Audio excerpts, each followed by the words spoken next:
ABC college football presented by Walmart as part of Field & Stream Store's kickoff week. It's the 5th-ranked Tigers of LSU invading Wisconsin to take on the Badgers. And that tundra, it might be frozen tomorrow, but it's 80 degrees and perfect here this afternoon. And there is one of the stars of the college football season, Leonard Fournette, one of the Heisman Trophy favorites.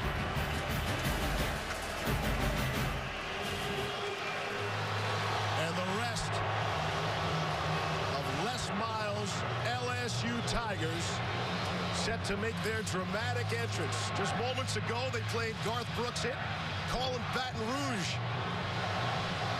Here in Wisconsin, plenty of purple in the house, on with Wisconsin red. And here comes the visiting team.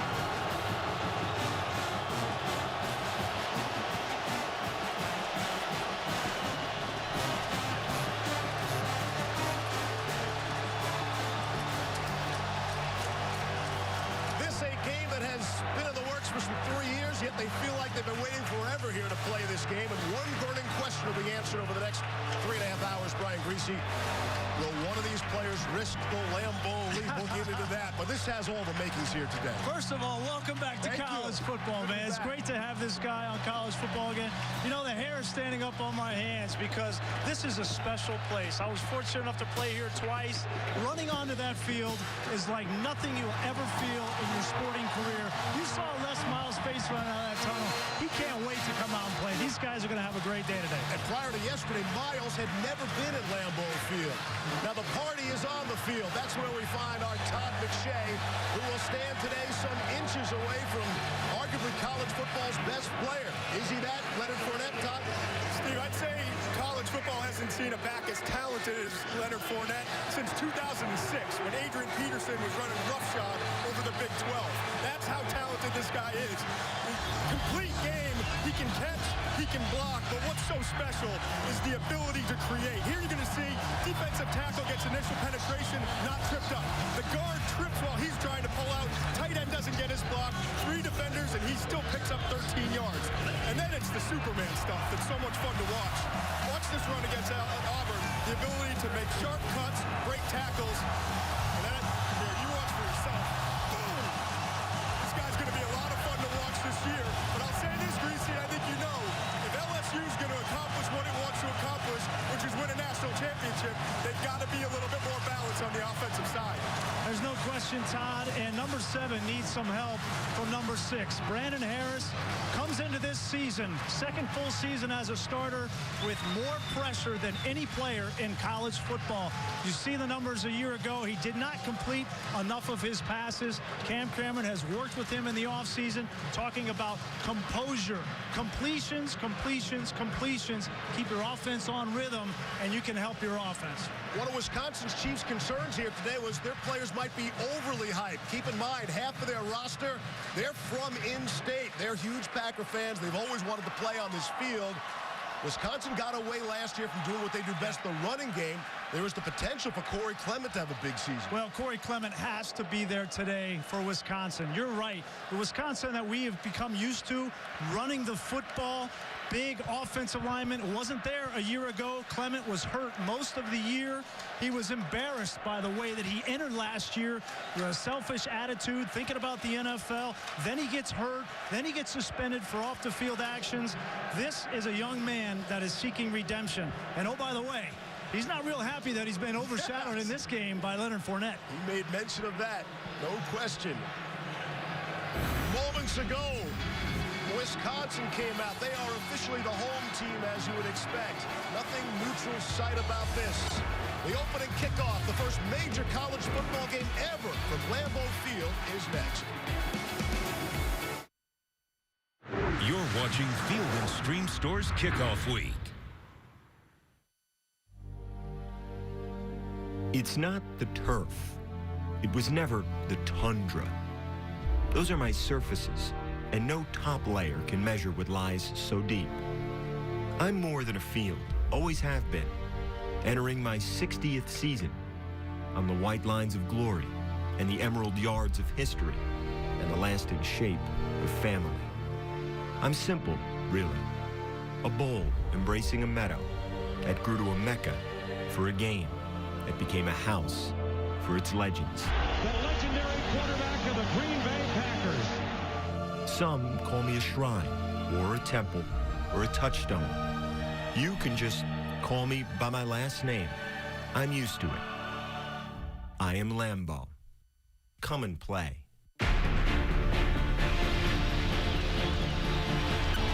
Thanks, Tom Rinaldi, for getting us ready. Pleased to be next to a guy who has actually bled on that said field here at Lambeau Field. More gory details coming up shortly. LSU won the toss. They deferred. Wisconsin will get the football first. Cameron Gamble is set to have his toe meet the leather. And the greatest college football opening weekend in history continues on. Latrell Jamerson from his own 2. And he'll bang it out to the 18-yard line. Kevin Tolliver able to make the special team stop. And with that, we say hi to Bart Houston. I mean, check this out. A kid who was named after Bart Starr will make his first career college start in the first major college football game ever at Lambeau Field. You can't make this stuff up. Also worth noting, he has not started a game since December of 2011. What's he feeling, Grease? I don't know if he's feeling his extremities right about now, partner. And on first down, good idea. Work out some of those butterflies and hand it off to Corey Clement. We expect to see an awful lot of that. Actually, the game plans figure to be similar in terms of the running game today for the two teams. Yeah, and certainly for Wisconsin, they want to get their first-year starting quarterback, get those butterflies out of his system. I mean, you mentioned all that. You wait for so long in your career behind Joel Stave here most recently, and to get your first start in this kind of a situation, you got to really manage those nerves. He loves to get hit. That's what he told us yesterday. He's not into the game until he gets hit, so expect Paul Chryst to get him on the edge and get him a little contact. Second and short. They'd love that all day. And again, it's Clement able to break through one tackle, and he's very close to the first down and has it. It's a great start for Wisconsin. They know that they want to get their best player, Corey Clement, into this game. He's worked his tail off to get back in this situation, not only on the field, but as we talked about, off the field. Paul Chryst said he needed to mature, learn from what happened a year ago, come out and prove to his teammates and re-earn their respect. First couple of runs, he looks good. Started out last year with what he thought was a groin injury, turned into a sports hernia. There was an off-the-field incident as well. Saw action just 4 games a year ago. And why not keep feeding him Clement for a short gain, and now he's pushed back, Todd. And if Clement wasn't angry enough about everything that happened, Ron Dane, the great former Wisconsin Badger back, has been texting him every morning. I saw Ron down here on the sidelines before the game. He said, hey, I text him every morning. He's like, listen, all I hear about is Leonard Fournette. Fournette this, Fournette that. I don't hear anything about CC. And just watching him in these first 3 runs, he's running angry right now. He's excited for this moment. He's a very violent runner, Todd. You can see that he has put the time in the offseason, got himself in great condition. Just as big as Fournette. They're both 230 pounds. Clement's a little bit shorter, but just as explosive. Clement will get a breather here. Dare Ogunbowale, who filled the void of Clement a season ago, is in the backfield. And Bart Houston is firing and completing. And what a feeling that has to be for Houston, able to hook up with his tight end, Troy Fumagalli, for a first down. Yeah, Fumagalli has got to be a big part of this Wisconsin offense. Just a nice little flat route or arrow route. Easy throw for Bart Houston. Doesn't have to read the middle of the field. He can just look out there and get an accurate ball for a first down. So far, so good, Wisconsin. Ogunbowale stays in there in the backfield. On first down, 2 tight ends. And they'll hand it off to Ogunbowale. And a good stop there. Lewis Neal was the first Tiger to bring him down. Take a look at our impact players. here for Wisconsin on the offensive side. Ryan Ramczyk is a new addition at left tackle, comes over from UW Stevens Point as a transfer. We talked about Fumagalli. He's already made an impact. Arden Key and Jamal Adams, two of the most versatile pieces in this LSU defense for their new defensive coordinator, Dave Aranda, who obviously has come over from Wisconsin a year ago. Awkward first game after meet your old team. Set up the draw, and it's a good Bawale. He's just shy of midfield. Devon Goodgochow made the stop there after the gain of 6. Well, Dave Aranda, there's no surprise or question anymore. Widely regarded around college football as one of the best defensive minds. I think he was the hire of the offseason in college football. Les Miles pulled the coup to get him to come down to Baton Rouge. I think you're going to see his mark on this LSU defense from the very beginning. Pulled the coup, pulled out the checkbook, too. You know what? He's got a ton of talent, Steve, on this that he didn't have a year ago. 3rd down and 4. Here's Houston. Good protection for him now. Slips and falls forward. Again, shy of midfield. Arden Key was there on the pressure. That's a great job of containment by Devon Goodgochow. Watch him. He's coming on the outside, number 57. See him right here. He's going to hold him to the outside. Doesn't let him get outside. Know your personnel. And that's one thing Dave Aranda obviously knows Bart Houston, what he can and can't do. Keep him in the pocket on 3rd down situations. Constrict it, and they get off the field. Tre'Davious White is back for the punt from Anthony Lottie, and he shanked it. Lottie's a true freshman, Steve, and there were some questions from Paul Christ about whether he'd be able to do consistently what he needs to do today. Get our first look at Leonard Fournette on the season. Come back, the Tigers at the football. One of the top overall players in college football. With another gear, hurdles an offender. Oh, what a move by Fournette. Still on the loose, number 7.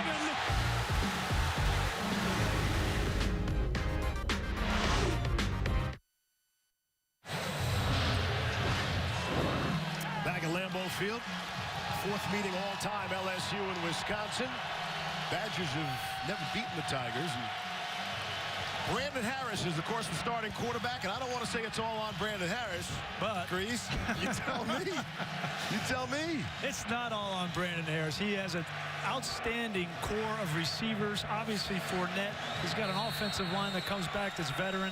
He just needs to play within himself. Now, I'm an aggressive play caller. I go play action bomb right here on 1st down. Let's see. And they pitch it to Leonard Fournette. I asked for an unscientific Twitter poll this week on the first play from scrimmage for the Tigers. 87% said, hand the ball off to Fournette. And I would say that they would be correct. Yes. And on that first play, there is an injured player down.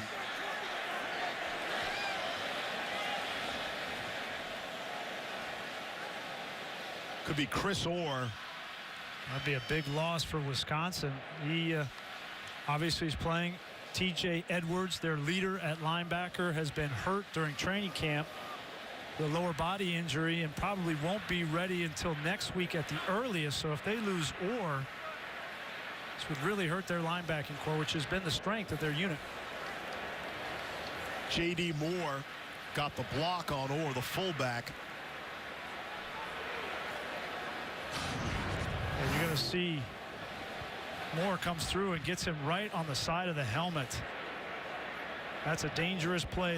One of the most dangerous plays in all of football is the ISO block. Fullback on the middle linebacker. That's great technique by Moore. Just so happens that he caught him right in the side of the helmet.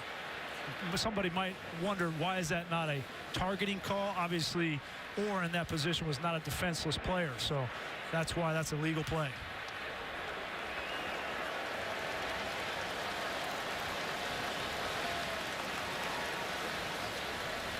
Orr is a sophomore from DeSoto, Texas. Dad Terry was old tight end for the Redskins.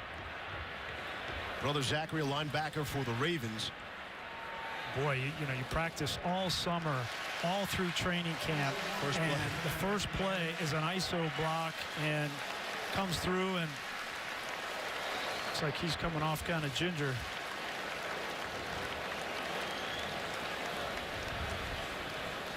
Ryan Connolly is checked in to replace Orr for the time being. As soon as we get any word on Chris Orr, we'll update you as well. That's a nice hand from the 80,000 fans here in attendance at Lambeau Field. 40,000 tickets to Wisconsin, 20,000 tickets to LSU, and the Packers got 20,000 tickets for their people. It looks great, doesn't it, with the green and then the purple and the red. 2nd down and 7 now. LSU ran 65% of their offense out of the eye, and they'll pitch it to Fournette, try to turn the corner, and he'll take on some people as he often does. And Ryan Connolly just checks in as the first to meet him. Well, Ryan Connolly, you know, welcome to the 2016 season. You didn't expect that you're going to be in this role, but right after the first snap, now you got to play an entire game and without any experience. He's a sophomore from Eden Prairie, Minnesota. Probably grew up, I don't know if he grew up a Vikings or a Packer fan. Be an interesting question. Either way, he knows the field he's playing on today, and the stage is big. 3rd down and 3. Harris out of the gun, fakes the inside handoff, and he'll keep it, and he won't get there. Won't get anywhere. T.J. Watt makes the big play on 3rd down to get him off the field.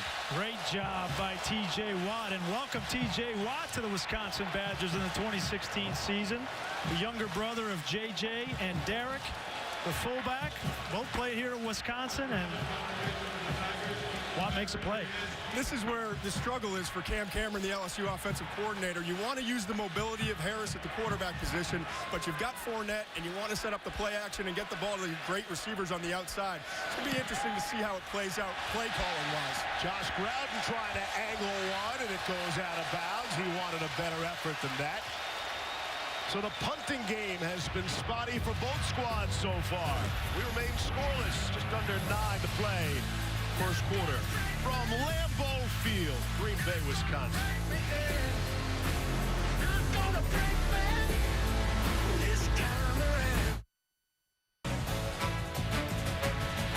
Look at some of the displays and memorabilia. The 15,000 square foot Green Bay Packers Hall of Fame located in the atrium here at Lambeau Field.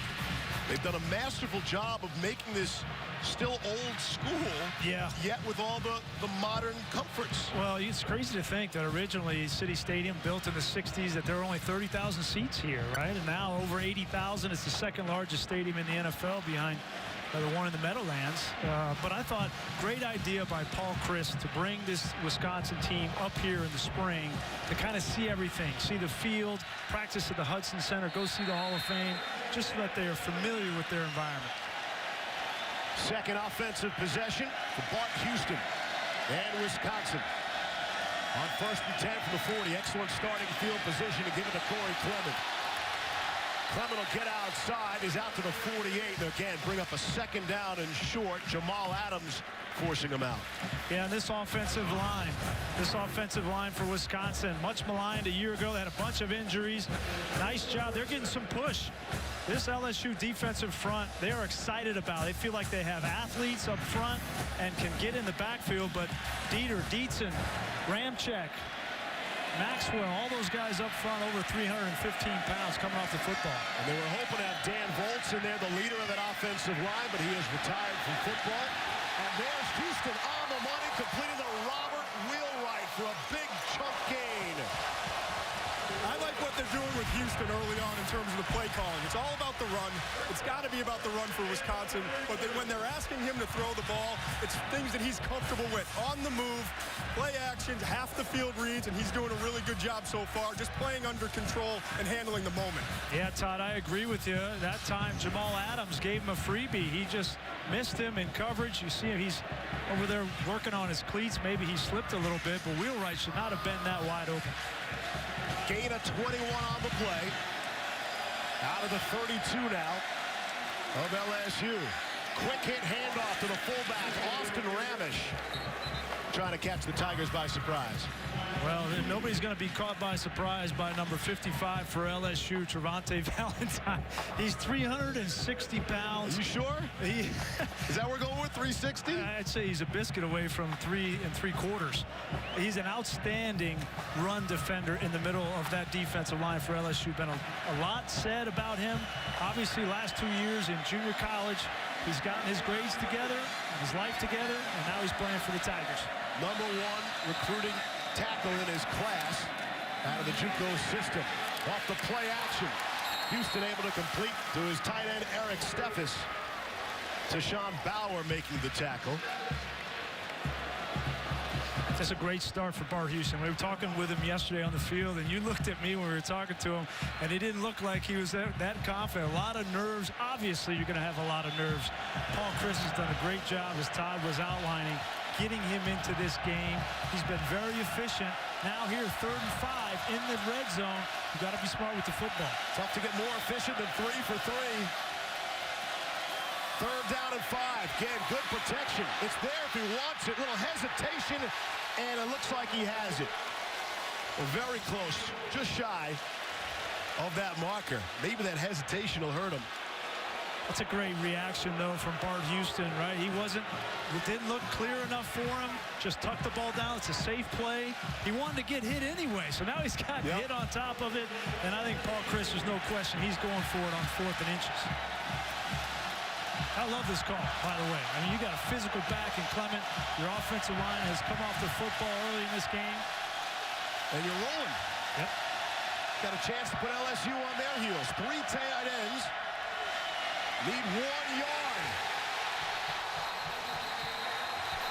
Kendall Beckwith came up to make the big stop. Needed 1 yard and didn't get it. Kendall Beckwith right in the middle of the field. Outstanding linebacker. Here he is. He's just going to shoot the gap. Great hesitation by Beckwith. Lets everything unfold and then shoots his gun in the back. Comes up with a big 4th down stop. You still love the call, though. I do love the call. I do. Listen, this is Wisconsin, right? And what do? They run the football Yes, behind a big offensive line. Paul Chris giving his guys an opportunity to make a statement. Now, if you turn it over, defense has to stand up. So Wisconsin 2 possessions in. They have not been able to show any points, but still very good start for the Badgers. Able to move the football anyway. Second chance to see Brandon Harris with Leonard Fournette behind him all by himself.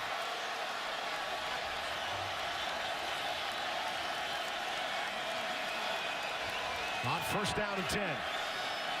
Pass all the way. Fournette was the decoy there, and Malachi Dupree tried to go up and bring it down. 6'4", 195 pounds. Couldn't make the catch. I think you see Cam Cameron trying to get his quarterback into the flow of the game. Brandon Harris is a very emotional player as well. Some would say not the most mature emotionally. Sometimes he lets things get to him. I think he needs to shut out everything that's being said about him externally and focus on his game and not worry about everything else, and he'd be in a much better position to perform on the field. 2nd down and 10. Play action. Throwing. And again, it's a little too high for Dupree. Set for our first update of our game in the afternoon. Here's Cassidy Hubbard in the studio. Thanks, Steve. I've got a NHTSA opening weekend studio update. Number 17, Iowa hosting Miami of Ohio on ESPNU. And Akram Wadley, 11 yards for the score to go up 14-0. Can also pull this game up on Watch ESPN. Steve, Brian, back to you guys. Good afternoon, Cassidy. Thank you. Back just in time for a 3rd down and 10.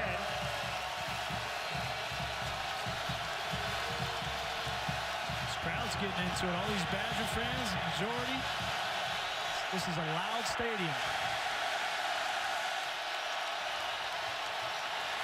Here's Harris under pressure, thrown across his body, and couldn't hold it long enough to get Dupree free. 3rd time he tried to target him, and they're 0 for 3 in that category.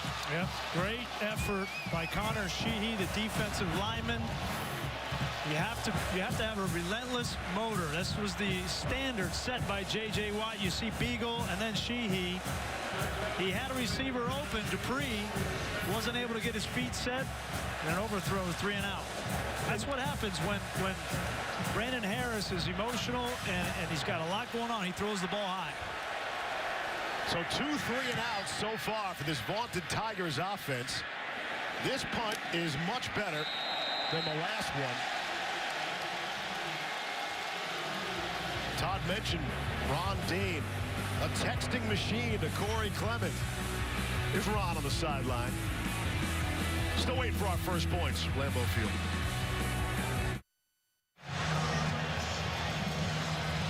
Aerial coverage of today's game provided by Goodyear. Make every drive a touchdown with superior performance from Goodyear tires. Goodyear, official sponsor of the college football playoff. You're really spoiled, you know, coming just parachute back into college football and your first games at Lambeau, LSU, Wisconsin. I mean, right. Geez. I was going to ease my way in. We got the blimp overhead. Did you do the Wisconsin-Ohio State hockey game here, too? No. Oh, okay. Although I am using a Wisconsin paper puck as my paperweight, signed by Tony Granado. Here's Houston airing it out.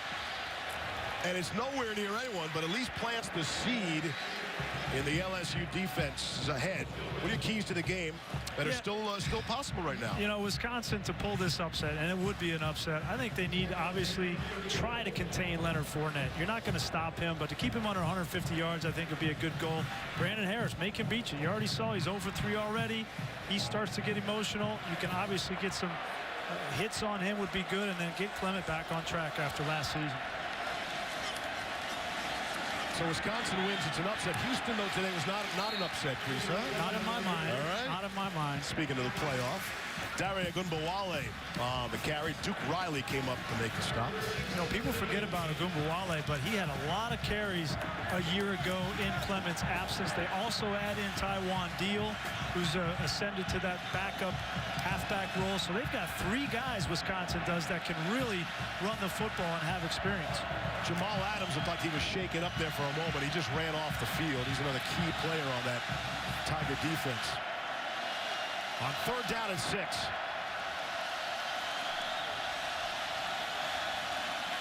Here's Houston. Did he make the catch? He did. Lost the defender. Robert Wheelwright able to shake the defender, Kevin Tolliver. It's a gain of 13. It's a great play all the way around. Wheelwright with his concentration falling down.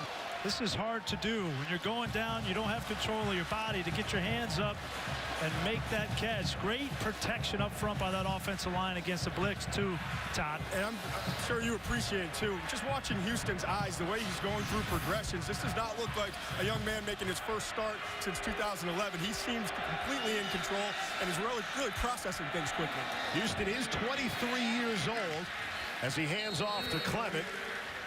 Interesting that, again, we mentioned at the top, he was named after Bart Starr. Starr was 22 when he made his first NFL start. And here's Houston at 23 making his first collegiate start.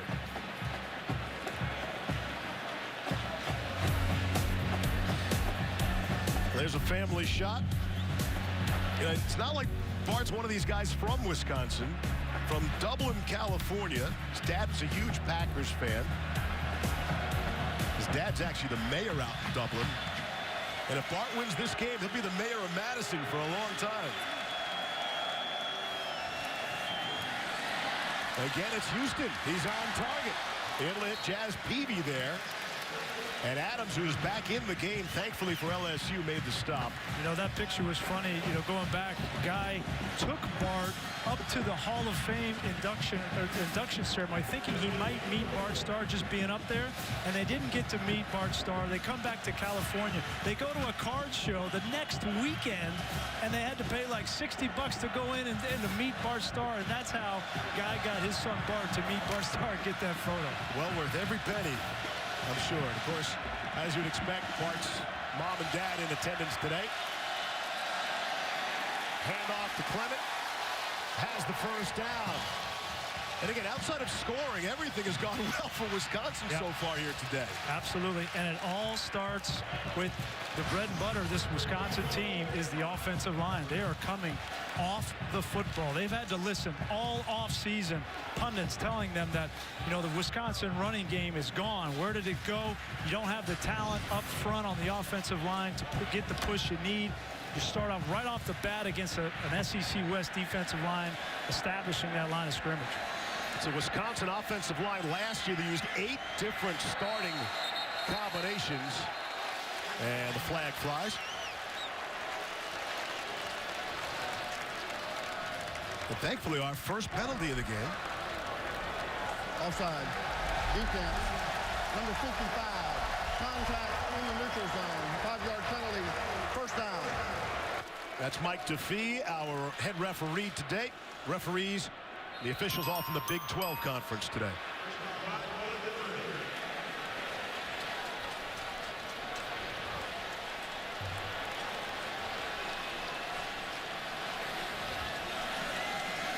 So first and short after they pick up the marker.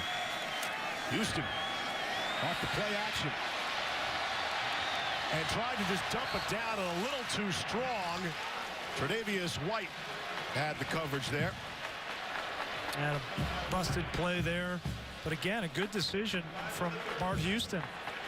Play was not there on the strong side. They tried to run off the power and just throw the ball on the flat, but the fullback falls down, so doesn't panic, which is the most impressive thing right now.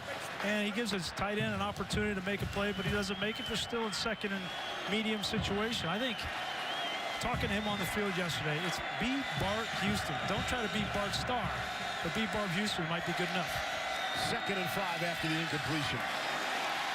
It's Houston able to complete to Fumagalli, who's showing Todd no real effects from the stitches he suffered when he had his hand stepped on by a teammate in practice. Yep, Fumagalli, here he is right here, just going to leak out into the flat. Safe throws. Paul Chryst, one of the better offensive minds in all of college football. Remember, he had one of the most explosive offenses. Got it going already. A little tempo here by Wisconsin. That's Taiwan Deal, so we see our 3rd different tailback for the Badgers. And just going back to Fumagalli at tight end, 30 stitches, 15 on the top, 15 on the bottom after his teammate Arrington Farrar stepped on his hand. And amazingly, this was just 2 weeks ago, right after we visited them. And 2 days later, he's back out at practice. Really had no damage to his hand. It was a huge injury. They stitched it up, and he's catching the ball now. You can see on that last play, he's doing a great job getting off separation. And he's all week in practice, they said, catching the ball with his hands and having no problem. 2nd down and 8. Badgers have been down here before with nothing to show for it. Here's Houston again. Good protection. Scampers out of trouble, makes a move, and keeps on running. And he's down to the 5. Straight ahead running for Bart Houston. You think Bart Starr had a couple of these runs like this? Outstanding. Look at the pocket presence, poise, surveying the field, and then he doesn't panic. Lewis Neal's right on top of him, gives him a little shallow cut, then lowers his shoulder and runs right over our linebacker, Duke Riley. He was just playing with you two yesterday. Guy's fearless. He's a gamer. Total yards so far in the game. 115 for Wisconsin, 7 for LSU. And the Badgers knocking at the door at the 11. On 1st down. Coming up in the final half-minute, quarter number 1. Here's Clement. He's down to about the 7-yard line. Dwayne Thomas made the tackle. I think it's worth mentioning that not only has Wisconsin kind of controlled this first quarter, but this is the kind of game that they want to play. They want to shorten this game. They know that they're outmatched from a speed standpoint, special teams, those kinds of things. There's tons of talent. Leonard Fournette, the more time he's on the sideline, the better it is for Wisconsin as they run out this first quarter. Surprise, scoreless after 1. Not really. I mean, Wisconsin wasn't going to come in and lay around. They might jump around later here in Green Bay. Even the Packers do that. Stole that from Camp Randall. We're scoreless after quarter 1. Lambeau Field.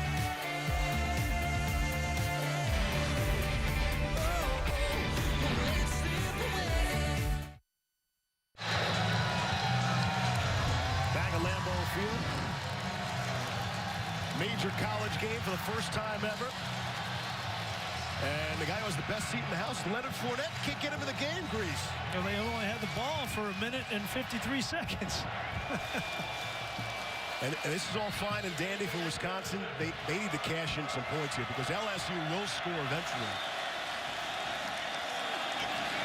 Down by the goal line and out to the 5-yard line now. Gunbowale is dropped by Greg Gilmore. And here's the situation where, Bart Houston, he's been great so far on third downs. Made that nice throw to wheel right for a first down. He's used his legs at times. The 13th play of a drive here. You can't go this length of the field, this many plays, and on third down here, you've got to convert. They already went for a 4th and 1 inside the red zone. Here's 3rd and 4 coming up. Somebody jump? I think the left tackle, Ramczyk, left a little early. Tough spot for that penalty. False start. Offense. Number 65. 5-yard penalty. 3rd down. You got some really good edge rushers. Arden Key, Lewis Neal on the outside, and Ramczyk. This is his first go-round against FBS talent. Left a little early. You don't think he played in front of these kind of crowds at Division III Wisconsin, Stevens Point. Kid's supposed to be a freak athlete, and that's the ultimate compliment. Jumped early there. The area of the field where Paul Chryst loves to use a screen game. 3rd and 9. Houston to the end zone. Picked off. Ricky Jefferson saves the day for LSU for now. Penalty and then the pick. Obviously, a poor decision there, and I think part of it is don't put your quarterback in this kind of position. He gets pressure in the pocket. Obviously, you're going to see here, roll it, guys. You're going to get pressure in the pocket, and there's 2 guys back here. You don't see it real well. Gilmore and Jefferson. That's an easy play for Ricky Jefferson. The pressure was coming on him, and he felt it. He couldn't step into the throw, which was part of the problem. The other part was he just forced it. He was kind of hoping that the receiver would be open. 2 defenders there. Couldn't get anything behind that throw because there was nowhere to step into. And Todd, I think that's a lack of experience there for Bart Houston. You haven't been in a whole lot of situations, game time, crunch time situations on third down in the red zone. That's where you have to be at your best. And I think Paul Chryst will pick him up on the sideline and say, learn from it. Jefferson had an interception last season, and he's got one to start this season. So a sigh of relief for now for LSU. 1st and 10 from their own 20. And here's Harris looking for a confidence throw, a confidence-building throw. And there are 2 flags down on the play. I think you're going to get a hold on the outside by Tyndall. He was beat on a double move by Doral. Just reached out and grabbed him. It was actually a smart play because that would have been a touchdown if he didn't grab him. Holding. Defense. Number 25. That's a 10-yard penalty from the previous spot. Automatic. 1st down. Traven Doral, you have to respect him. He got a lot of his pants there. Good thing he was able to get a hold of those pants. That's very important. LSU has their first down of the afternoon. Yeah, and they've got to get these 2 wideouts involved, Dupree and Doral. They're too talented, too explosive on the outside not to see at least 4 or 5 shots a half down the field. There's the game plan. Give it to Leonard Fournette. He's out to the 35-yard line. Ryan Connolly, again, who's in there for Chris Orr, able to make the tackle. You find out something about your defensive backs, too, when Fournette's bearing down on you. Well, there's no question. And Wisconsin is breaking in 2 new safeties, Dakota Dixon and Leo Musso, trying to replace one of the best players in the history of Wisconsin, Michael Caputo. There it is right there, coming right downhill. You got Musso coming in there. Musso is only 194 pounds. He's giving away 40 pounds to Leonard Fournette.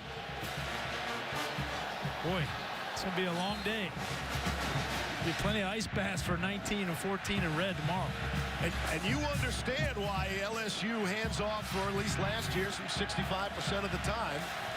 You get it. And he's over 3,000 yards now for his career as Fournette.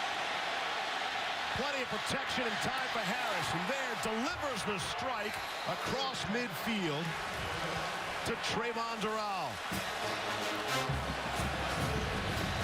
That was That's a great job there by Harris to stick with the play. He wanted to go downtown, and then all of a sudden his receiver broke back to him, and he adjusted and really put a strike on him. And then right back to the big fella for net.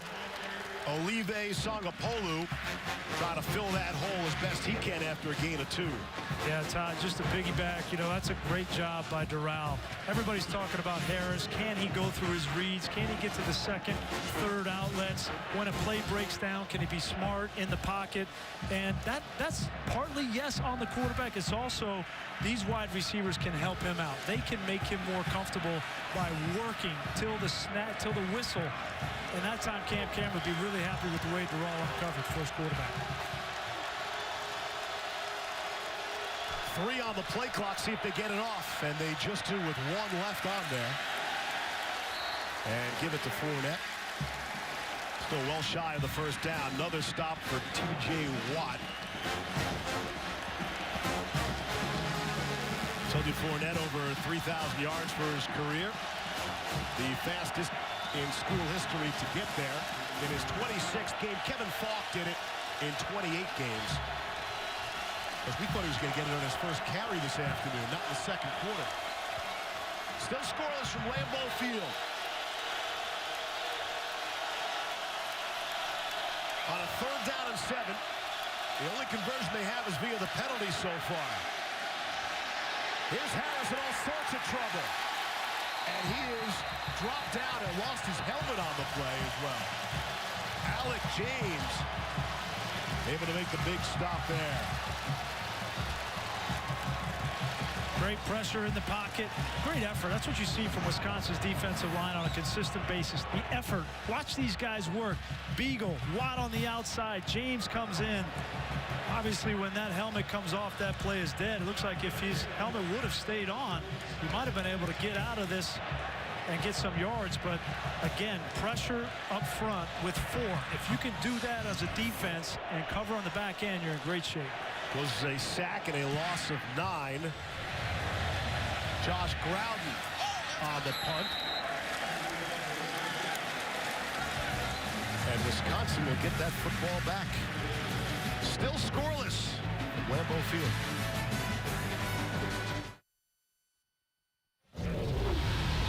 Now it's time for today's AT&T Inside Access. Go back to April. There are walkthroughs, and there are walkthroughs. The Badgers got to look around the place. Now, when you come to Lambeau Field, there are a handful of things you must do. There's Dare Ogunbowale. And there it is. He was a huge Favre fan, too. He came out here wearing his Favre jersey to practice. And a lot of these guys, man, this is their hometown heroes. And for them to come up here and go through the Hall of Fame, they practiced in the Don Hudson Center. Yep. And to come out here and do their Lambeau leaps, obviously, because they're not allowed to do it today, which is another story that I don't agree with. Maybe give them a one-game reprieve, but the NCAA said no. Houston off the play action. Set up the screen. Fumagalli is tight end. He's got a first down and then some. Kevin Tolliver and Ricky Jefferson on the stops. Talked about Fumagalli being an impact player for Wisconsin. You can't just depend on the running game. He's got to be a factor. Now, nice design in the screen game. Runs right over Tolliver. Perfect time to call it, too. Back against your own end zone. Houston is patient with it, and he sees Arden Key, the best pass rusher for LSU, come free. And that's when he decides to look back and dump it over his head. Great call by Paul Crisp and really good execution by Houston. 3rd time he's been targeted and able to make the catch. Fumagalli. Move the sticks on first down. Give it to Corey Clement. Bangs ahead for a few. And just to clean up the Lambeau Field leap, we are told the Packers actually tried to petition the NCAA to say, hey, maybe special dispensation, just this one game.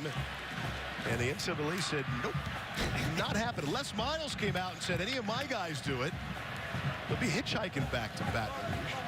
You know, NFL, we thought stand for no fun league. Right. Now NCAA, no celebration at all. Come on, man. It's crazy. Bill Lamagnier is with us here, our rules expert, and guys are getting on him. Of course, Bill works for us now, not the NCAA. It's not his fault. Quick pass to Jazz Peavy. Tre'Davious White made the stop. I didn't see you attempting a Lambeau leap in the pregame. That wall's a little taller than you think. You know what? And I'm told there's a way to cheat it that one of the ends is actually lower than the other end. I just don't know. It's very difficult without the fans. See, the fans are critical to your success because they have to. If you don't make it, they can pull you up. They get you halfway, right? 3rd down and 2 coming up. Taiwan Deal is the single setback behind Bart Houston. Austin Ravish in motion, and they got 2 tight ends as well. That's Fumagalli. Sets, or did he? Timeout was called before the snap. Prior to the snap, Wisconsin takes its first timeout of the half. It's all Wisconsin. Again, it's scoreless.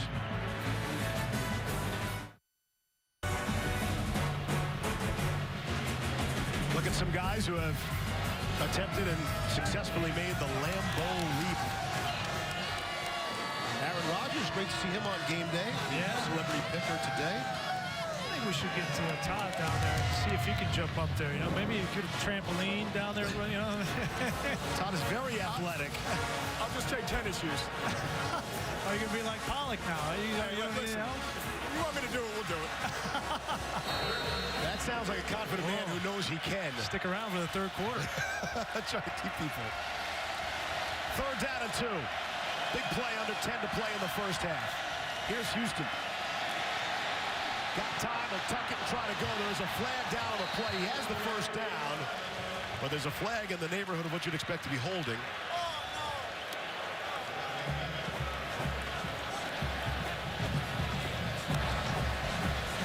Personal foul, hands to the face, offense number 52. 15-yard penalty, replay 3rd down. Jacob Maxwell. Wow, that takes back a huge conversion. You know, these offensive linemen, here he is right here on the outside. Gets that left hand up around. Now, you got to take that off. You get it up there, and it can be incidental if you take it off. But if you leave it up there, then they're going to call that foul. And Arden Key, you can tell he was upset about it, but it takes away a huge conversion and a great decision from Bart Houston to pull it down. He jukes out Jamal Adams and got a first down, but to no avail.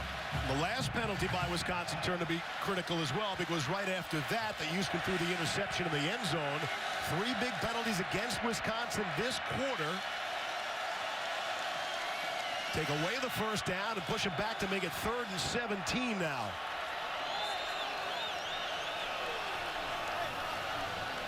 Hold everything.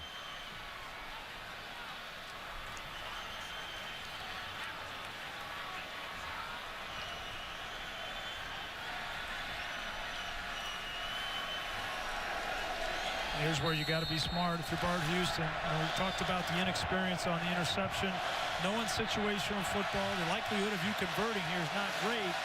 Just don't make the critical error and turn the ball over.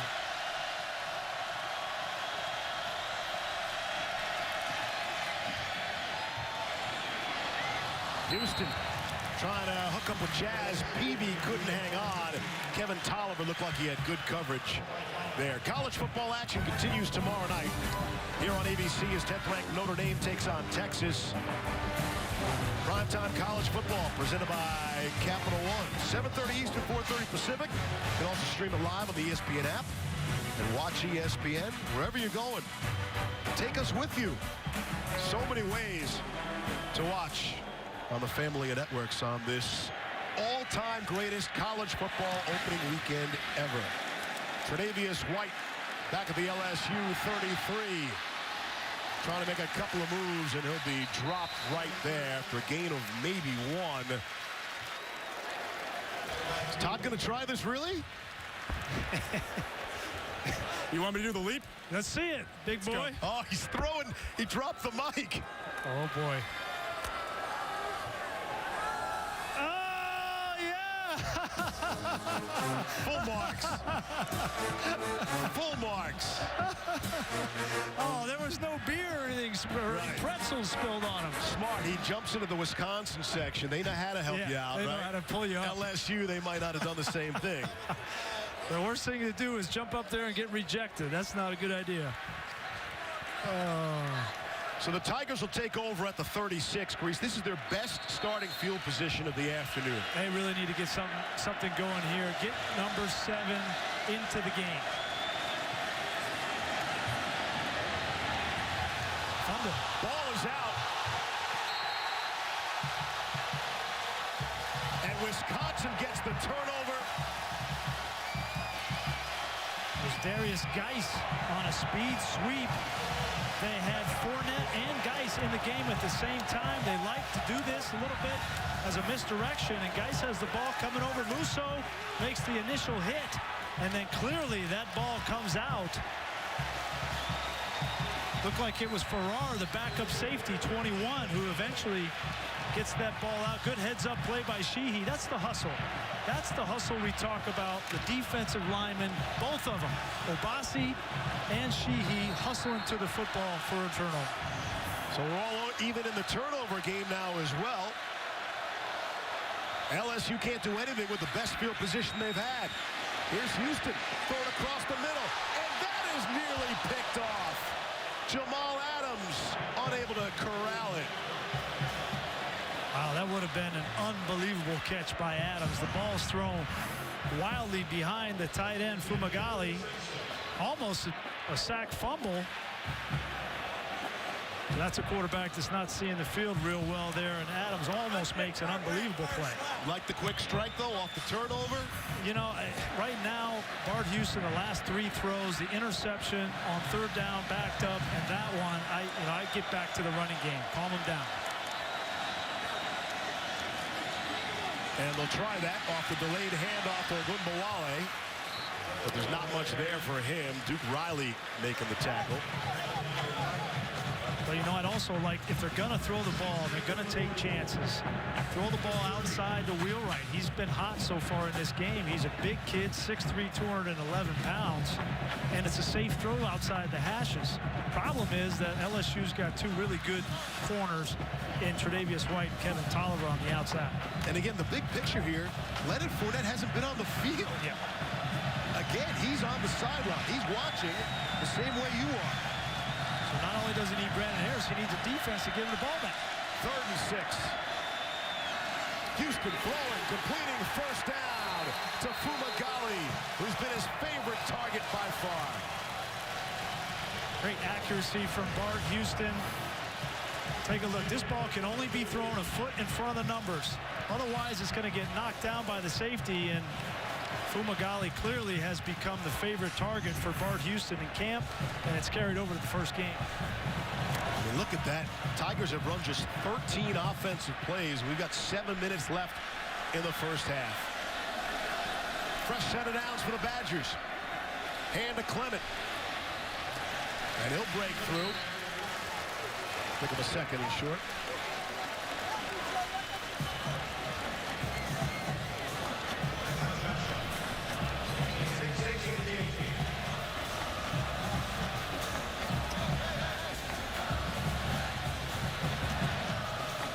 Doesn't it seem like Wisconsin is just content to take as much time off the clock? They're not in a hurry. They're going to huddle after every play. They want to milk it. But this has got to bite the Badgers at some point if they can't cash in points. Certainly. Second trip inside the red zone. We know how the last one ended. First man through is Austin Ramish. Has the first down. Quick hitter using Clement as a decoy. Ramish 6'1", 250 pounds. And none of these backs for Wisconsin are afraid to get hit. They have spent the time in the weight room. They're well conditioned. They're like battering rams. Clement is a violent runner. Ramish just like a bull coming downhill. And the quick hitter, as you mentioned, caught LSU off guard. Battering ram, Ramish, really? There you go. and you caught that. And you didn't do that on purpose even? I didn't. You can use it, though. You know I'm stealing it. Here's Clement. Trying to dance outside to the 5 before he's finally banged down by Ricky Jefferson and Jamal Adams. Talk about running hard. The emotion of Corey Clement. You think he wasn't ready to play, hearing all about Leonard Fournette, all about Royce Freeman, all about Dalvin Cook, all these guys. That's a player that's determined he's going to get everything he has for his team today. And he's been hearing all about last year and what he wasn't able to do. I think the offensive line feels the same way. Well, you can say it all you want in the offseason, but until you go out and show it on the field, they don't want to hear all that stuff. They want to see.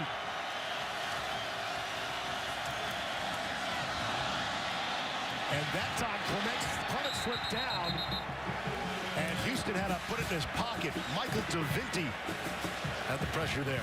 Yeah, just bad luck here. Clement just slips. Take a look. You know, sometimes the little things. People wonder why quarterbacks and running backs practice this stuff ad nauseum every single day. They start out in quarterback center exchange and they hand off and they practice and there's nobody else out there and it looks mundane, but it's something as little as how far back do you step when you go forward. If you step too far back, you're going to slip. You have to have your feet under control. Third down and 11 from the 12. 3 seconds to snap it. They get it away. Houston, quick throw. And let's see, they get a timeout before. There is. Prior to the snap, Wisconsin takes its second timeout of the half. Media timeout. We'll step aside. Still scoreless from Green Bay.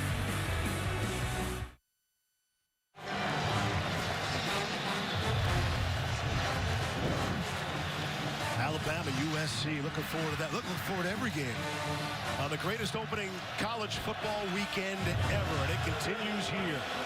Wisconsin has gotten as far as the LSU 23, the 10, and now to the 12 with no points to show for it. Here's third down and 11. Out of the gun, Houston looking to his left, checks off and looks to the right to the end zone. In and out of the hands of his wide receiver, Robert Wheelwright. Pretty good job there by Bart Houston. Using his eyes, he tried to move the safety away. See him look left and then come back and throw right.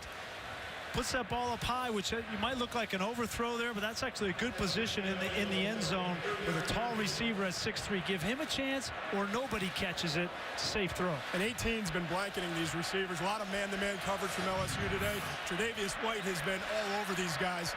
Could have been completed, yes, but he was right there. 30-yard field goal attempt is on the way, and it is good. Rafael Gaglianone gives us our first points of the afternoon. 3-0, the Tigers trail. This on the heels of, I can't imagine a school and a community that has been through more adversity, both politically and to natural disasters than LSU. July 5th, Alton Sterling shot and killed. 4 weeks later, 3 Baton Rouge police officers were killed themselves. The LSU kicker on the 23rd of July, Colby De La Houssaye, was injured. 2 others were killed in a car crash. And then the devastating, catastrophic flooding in Louisiana, in which they received as much as 25 inches of rain. In a 2-day span, 13 people lost their lives. More than 60,000 homes reported damaged. 102,000 people have registered for federal assistance. Les Miles had to be much more than just a college football coach at that time to his community. No, you could argue that, and he's had to do that before, right? With Hurricane Katrina, the town of Baton Rouge has been through so much and unique struggles this offseason, from race to politics to natural disaster, as you mentioned. Les Miles is uniquely qualified and has the right kind of touch and approach, personality, and he's really taken on that Baton Rouge community as his own, and they love him. And that'll go out of the back of the end zone. The LSU will take over at the 25. The 2 kickers in the game today will be forever linked. We mentioned Colby De La Houssaye. He was the only survivor in that car crash here in Wisconsin that claimed the lives of Michigan State punter Mike Sadler and Nebraska punter Sam Foltz. They were returning from a summer kicking camp in Wales, Wisconsin. De La Houssaye suffered some second-degree burns. And we mentioned Gaglianone, he changed his number from 10 to 27 in honor of Sam Foltz. Gaglianone, every other year, would have been in that car.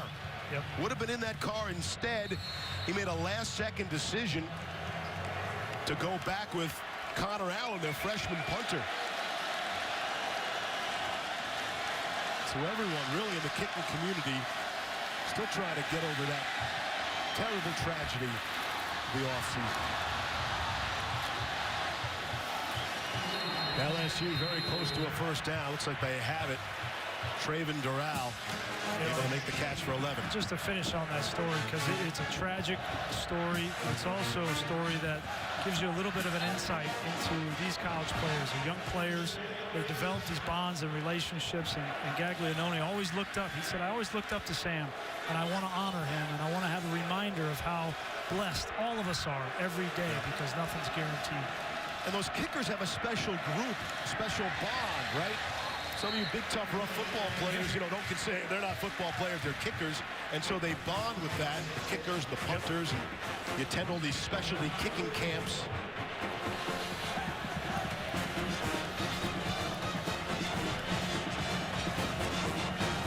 Gaglianone knows he could have very well been in that car. 2nd and 5 now after the Fournette carry. Finally, they get Fournette in the game. Give it to him again. Feed the big fella. Stumbles out past the 45. T.J. Watt made the stop. The Watt family got some good news today. J.J. was taken off the pup list, physically unable to perform. So he should be good to go for the Texans week 1 of the NFL. Well, his brother is physically able to perform. The question is, how good is he going to be? We don't know a whole lot, just a little bit of tape from last year. A lot of high expectations. Obviously, you put that name on the back of your jersey, and there's going to be those expectations. He's the guy trying to replace Joe Schobert, who was just proved everything for Wisconsin.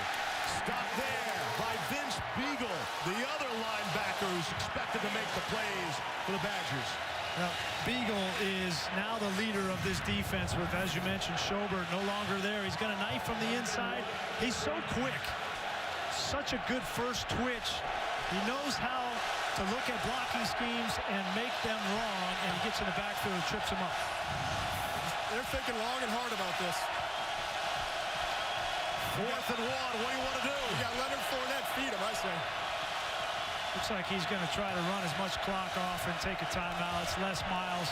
He's going to go for it. He says, I don't need a whole 2 minutes to get down there and get some points. I don't want to leave anything on the clock for Wisconsin. Take the timeout with the Badgers up 3-0. Almost halftime.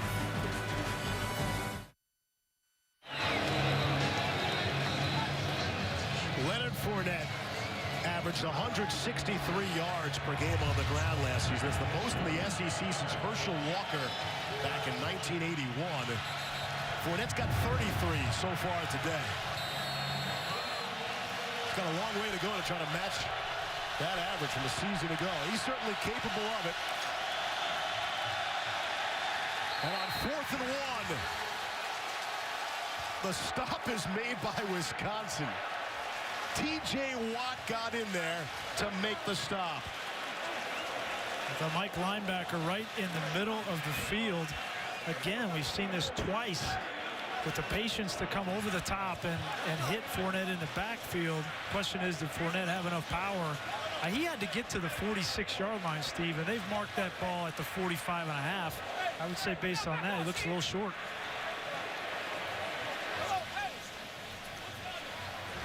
You knew what the play call would be. Are you ready? Wow.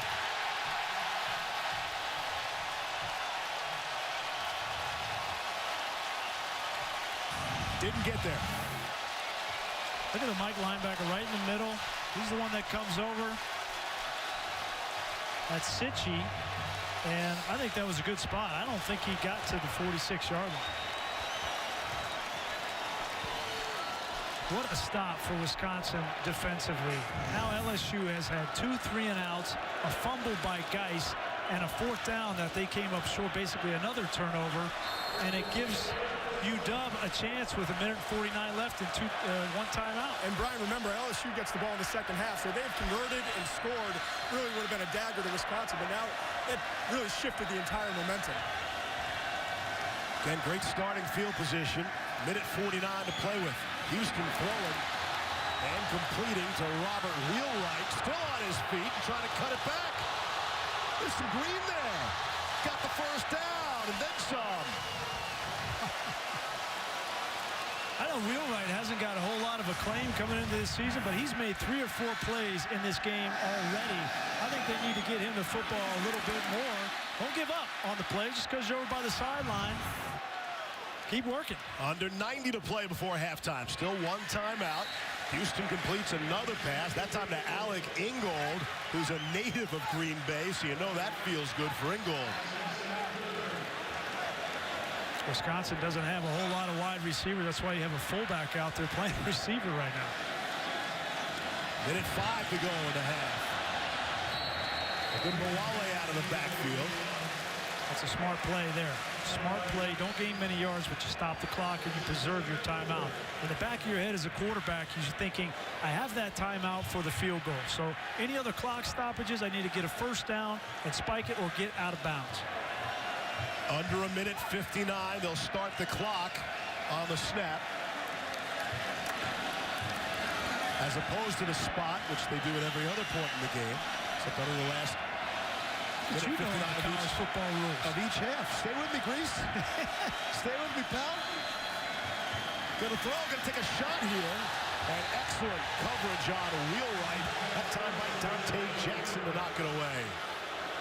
I like the play call going back to Wheelwright, but I like the coverage better from Dante Jackson. He's their third corner behind Tolliver and Tre'Davious White. Look at him look back for the football. That is how it's done. You will get the benefit of the doubt as a corner if you look back to the ball. You can get away with a little bit of hand fighting and hand checking. Well done by Jackson. Gaglianone will step in again. Hit earlier from 30. This is from 48 yards away. His career long is 51 against LSU. 48, no problem. He's fired up about it. Why not? Badgers have a 6-0 lead. Cassidy, take it away. Thanks, Steve. Taco Bell studio update. Number 16 UCLA visiting Texas A&M, and Keith Ford goes 7 yards for the TD. Both teams have since kicked field goals, so it's 10-9 Aggies in the second. Steve, Brian, back to you. Cassidy, thank you. This is the first college football Saturday in forever in which John Saunders will not navigate you with his voice all around this great country of ours. The ABC ESPN studio host passing away a few weeks ago, and I can tell you personally, he was a close friend. This guy was a shining star on camera and off. Thoughts to his wife Wanda, his 2 darling daughters, brother Bernie. I mean, we're going to miss him every day, especially on college football Saturdays. First guy I met when I came to ESPN. Came in to do my audition and put us in a closet. They flip on a tape of a game and they say, go, call the game. And sitting next to me was John Saunders, and he made me feel so comfortable. He was such a great mentor to so many young analysts coming in, broadcasting, and we love him forever. John became a TV star by making everyone else the star of the show. You can ask his pals and the sports reporters. Everybody claims John, too, as their own. Sports reporters, the hockey community, certainly in college football as well. There's a penalty flag after the kickoff. Foster Moreau there. Able to come down with that. Kind of surprised, Steve, with the way that this game has played out. I mean, you knew coming in that During the return, illegal block in the back. Return team number 26. 10-yard penalty from the spot of the foul. First down. we knew Wisconsin, their game plan was going to be control the clock, run the ball with Clement, and try to contain Fournette.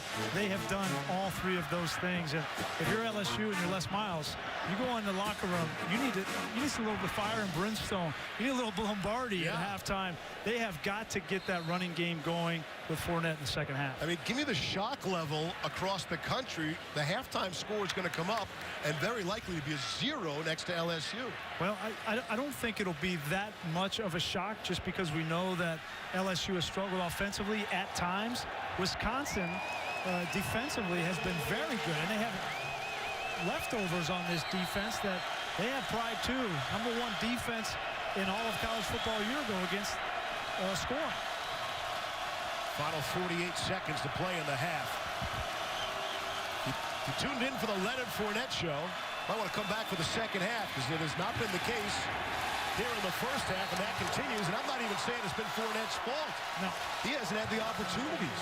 Well, it's been a combination of touches. You haven't had a whole lot of touches. They've only had 17 offensive plays in one half, and then they haven't been able to get any movement on this Wisconsin defensive line. Fournette, 11 touches, 35 yards. The record setter. And you know he knows what Christian McCaffrey did last night, too, by the way. Dangerous throw, but able to complete to Malachi Dupree. So Harris shows you a confidence-building throw right there. Yeah, and I think Cam Cameron is just using these last couple of plays at halftime to get some confidence. One for Fournette and one for his quarterback, because there's only 9 seconds, not a whole lot you can do. 2 timeouts left for LSU. Let's see, take another shot. Why not? There's the deep ball. And it's got a man, and it's intercepted. Got the wrong man. Picked off by Derek Tyndall. Down the sideline. And that's how the first half will come to an end.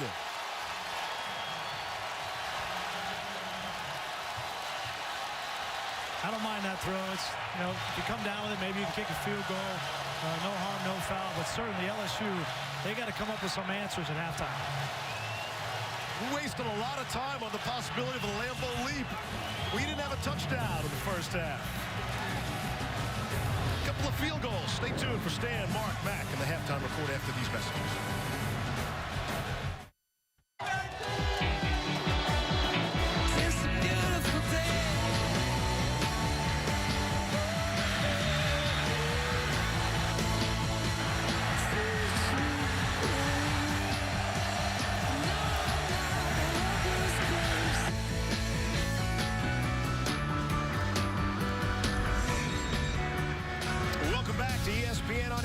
College football presented by Walmart as part of Field & Stream Stores kickoff week.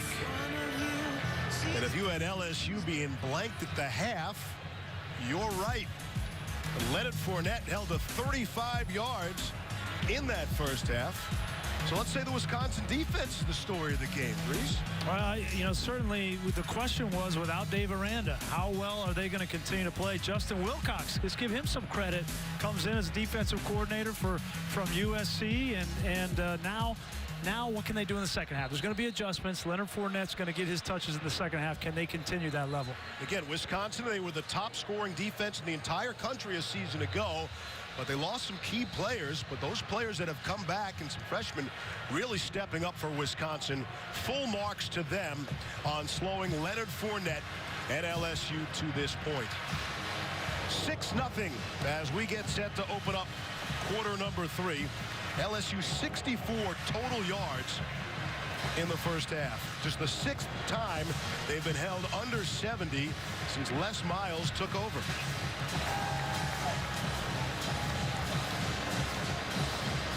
He's got to be frustrated underneath that helmet too, Leonard Fournette, I would think.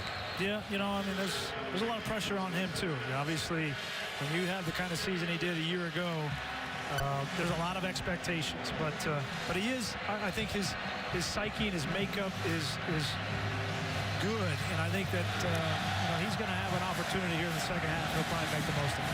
Darius Geis will let that go back of the end zone, and the Tigers will take over at the 25 as we take a look at today's right combination, brought to you by State Farm and my new best buddy, Todd McShay. I love these front 7 players. Great team defense we've seen early on in this game. See Vince Beagle there, slipping the block to the inside. The defensive line has had tremendous gap discipline throughout. Then we've got Ryan Conley, who came in just because of the injury, and he's played terrific. And then number 42, TJ Watt, taking on 2 blockers and going and making the play in the backfield. Great team defense, as I said, for the first half, taking a page out of that Alabama defense from a year ago. But can they do it for 4 quarters? We're about to find out. Well, he went Alabama already, didn't he? First down and 10. First play from scrimmage to open up half number 2. Always a good idea. Give it to Leonard Fournette, and he is dropped from behind by Alec James. Well, you got to block these guys. Alec James is right in the middle, and they don't even block him. Butte just tries to get to the second level, and they underestimate the athletic ability of James. Obasi, Sheehy, Songapolu, and James. Those are the 4 names up front that have played outstanding in the first part of this game. 2nd and 9. Brandon Harris out of the gun. 2 receivers, bottom of your screen. Inside handoff to Fournette. He spins away from 1 tackle, but couldn't get out of the grip of Ryan Connolly. Well, and Todd mentioned Alabama. You know, I think it wasn't as much on Fournette in that game as it was this offensive line. They got no push in the game a year ago, and they're struggling right now to get push on this Wisconsin defensive line. LSU has yet to convert a 3rd down. 0 for 4 here early in quarter number 3.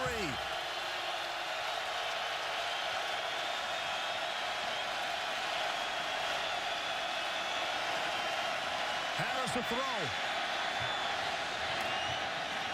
Dumps it down for Fournette, but he is stopped well shy of the first down. And that'll bring up a 4th down.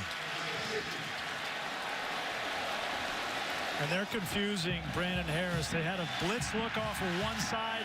Harris looked like he was going to throw the ball quick. He flipped sides of the field and just tried to make something out of nothing. But this Wisconsin defense has confused LSU. They have out-hit LSU, and they've just overall been more physical in this game. 7 possessions so far for LSU, 4 3-and-outs.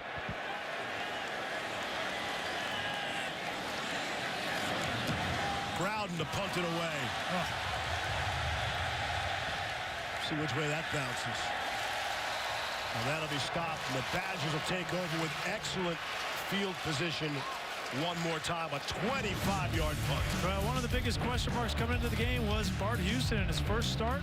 How well would he use his eyes? Look at him going through progressions, coming back, moving defenders. We saw him in pressure situations on 3rd down, using his eyes to affect defenders. You have to do this to get guys open in college football. Throwing the ball accurate on the outside shoulder for a big first down that led to 3 points. I would say Bart Houston has answered the bell in this game. And he was not a slam dunk to win this quarterback competition. Paul Chryst named him rather late. Here's Houston throwing. Got a man wide open. What a pitch and catch to his pal, Troy Fumagalli. 5th catch of the afternoon for Fumagalli. Play action, you get Clement going, you're going to affect the defense. Then you get Fumagalli, comes opposite field, and look at the placement on that ball. Most impressive thing about Bart Houston has been his accuracy. And in my book, Steve, that is the #1 thing a quarterback must have, is accuracy. Pitch and catch for 27 yards, longest play of the game to this point. And now you run the run pass. Miss Corey Clement. Things start to soften up the middle now a little bit. Well, isn't this what we talked about all offseason that LSU needed to do, right? And Bart Houston's doing the things that Brandon Harris isn't doing. And all of a sudden, yeah, you get a crease for Corey Clement, and he's going to make you pay. This is where they have struggled, though, Steve. They have not been able to be efficient in the red zone, and they only have 6 points because of it.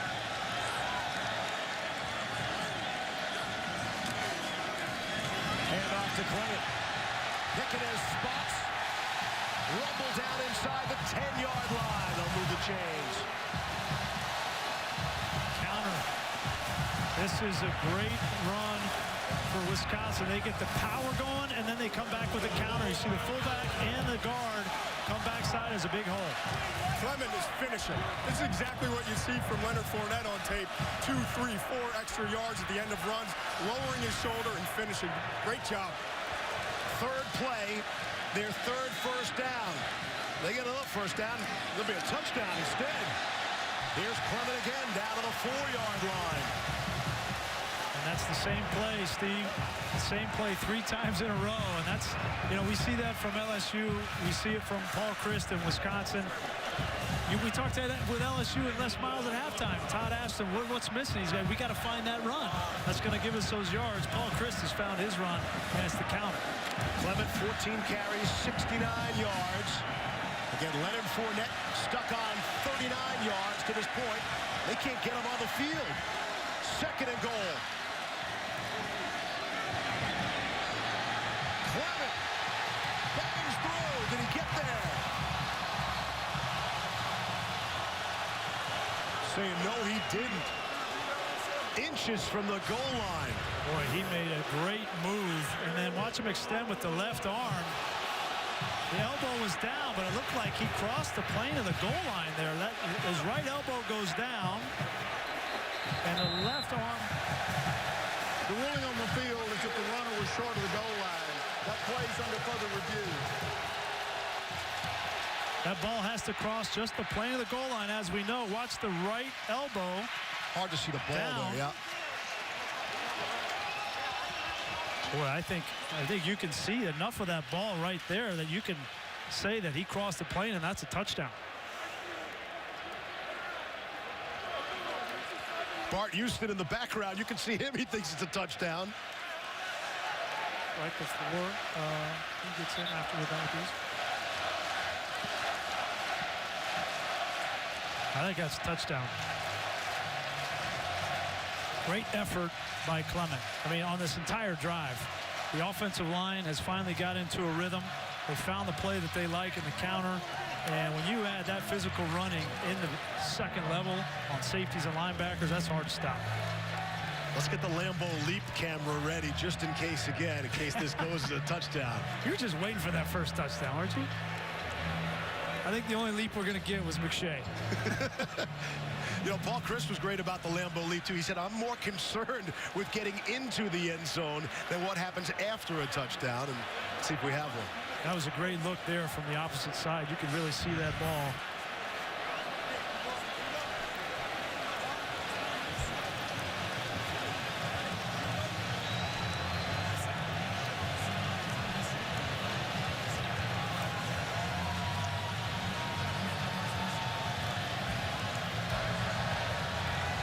After further review, it's a touchdown.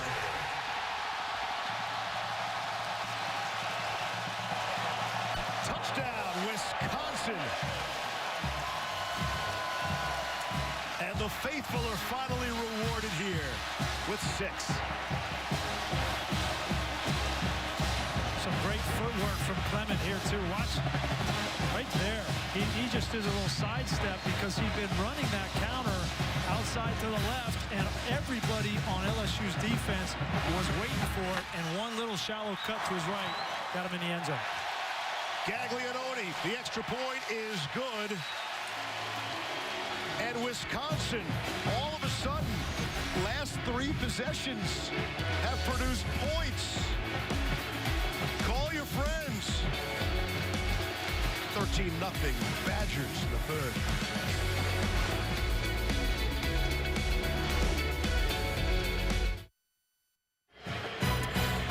Big-time college football coming your way on Monday night. Ole Miss, Florida State. Noles led by their Heisman hopeful running back, Dalvin Cook. Rebels and Noles, 8 Eastern on ESPN. Also streaming live on the ESPN app and watch ESPN. Imagine people tuning in right now are somewhat surprised at our score. 13-0. Wisconsin leads LSU. Here's Darius Geis.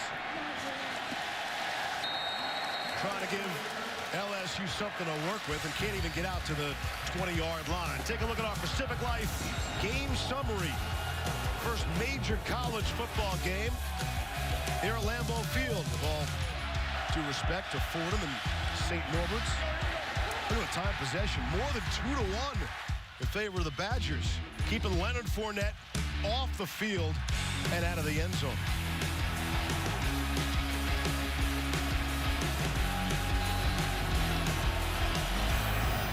The numbers speak for themselves. That's roughly a 3-yard average. I was told there'd be no math. Here's Fournette trying to work on those numbers. And he cracks out ahead to the 22 before T.J. Watt brings him down. I think LSU now, you got to think about balance on the outside. Cam Cameron, by the way, down on the field for the second game only at his LSU tenure. He did it in the bowl game, but he came down at the behest of Les Miles and Brandon Harris to kind of settle Brandon Harris down at times, to open the lines of communication. They haven't been able to get things going. Give it to Fournette, able to turn the corner, now running downhill, and still on his feet, out to midfield, and that's what we expected to see all afternoon, and rarely there's the big chunk yardage for the first time. And this is what, we just said it, Steve, exactly what we expected to see, and this is what I think LSU needs to continue to do. Give the ball to your workhorse, your bell cow, and watch, he's eventually going to break one. The problem, I think, is they tried to create too much balance. They tried to get Harris going in the quarterback position. They have not gotten into a rhythm, and they haven't been physical up front enough so far. But you're starting to see, just give them 2-3 in a row and see what can happen. Well, and Todd, that's a little bit of a different approach. Not inside the tackles, but that time they got him on the edge. I'd say over 50% of his yards come in between the tackles. But outside the edge, they're finally finding a little bit of a soft spot. That's Tyndall, the corner for Wisconsin, who's backed up by a true freshman.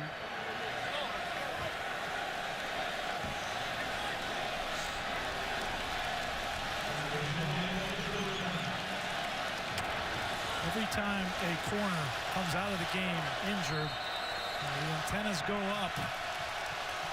Maybe throwing the football to one of these big wide receivers, Dupree or Doral, on the outside. This is just the fifth play LSU has run in Wisconsin territory, and they're in Wisconsin territory, I mean, barely. Fournette closer to the sticks, or Jack Sitchie brings him down. I think it's going to be the Leonard Fournette show here on this. I mean, you got the best player in college football, and you're down 13-0. He probably went over to Les Miles and said, listen, just give me the ball. Second and short.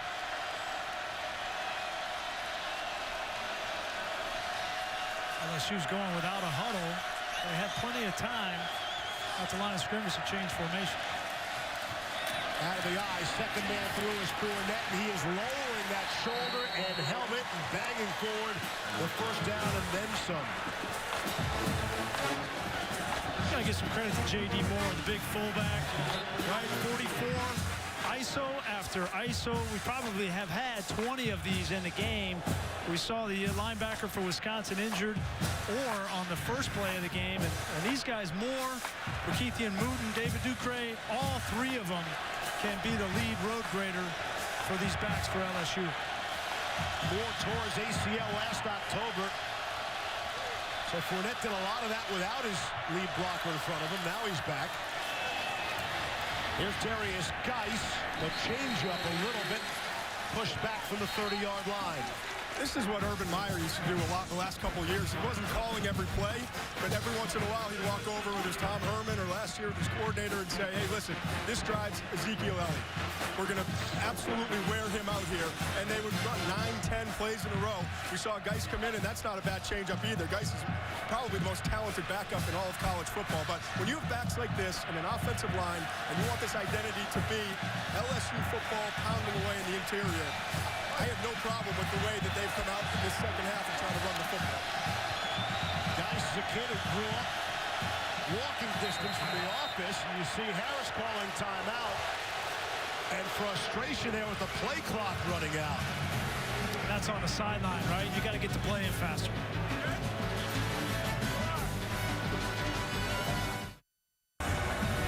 Aerial coverage of today's game provided by Goodyear. Make every drive a touchdown with superior performance from Goodyear Tires. Goodyear, the official sponsor of the college football playoff.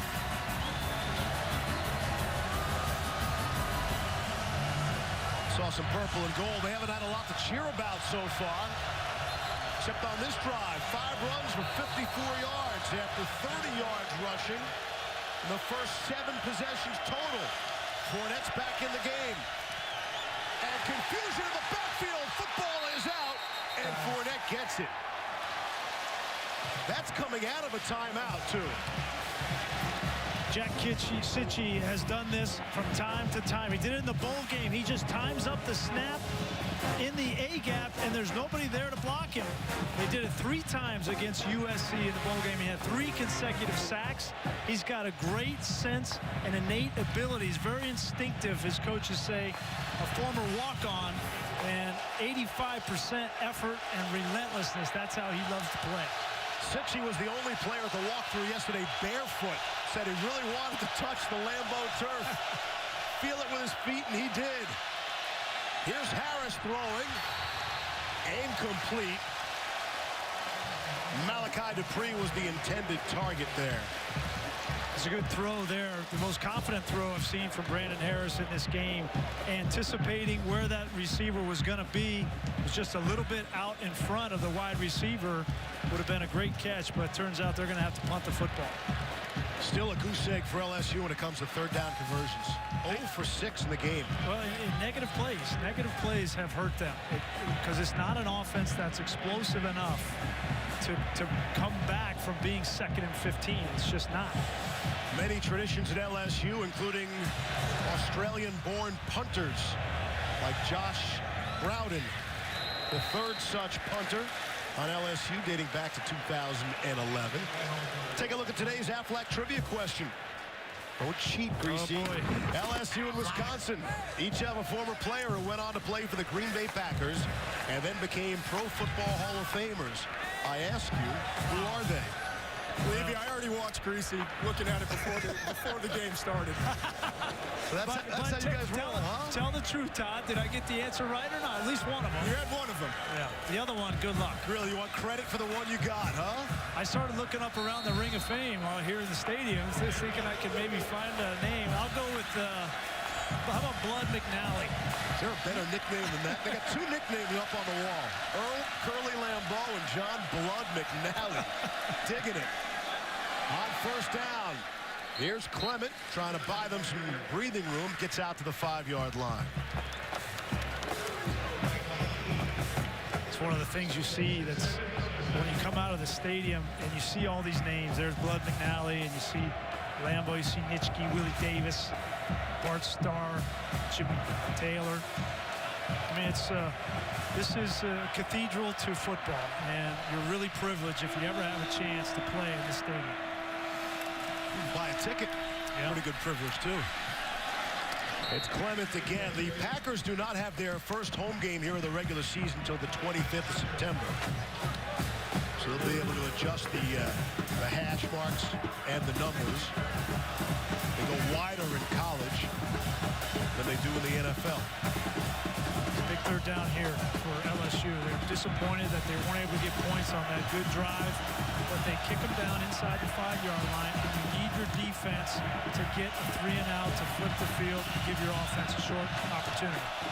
Clement is out. Agunbowale is the single setback behind Bart Houston.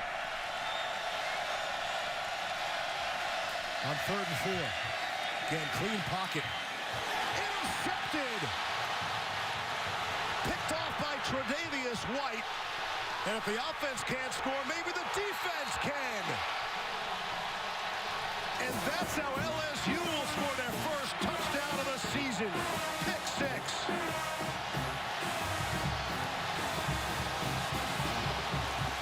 Come back to situational football with Bart Houston. He threw the interception in the first half on a 3rd down in the red zone, trying to force the ball.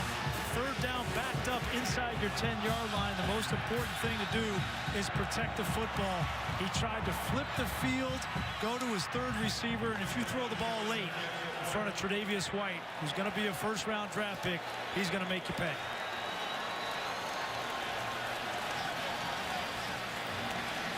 Colby Delahousse, first opportunity for some points for him.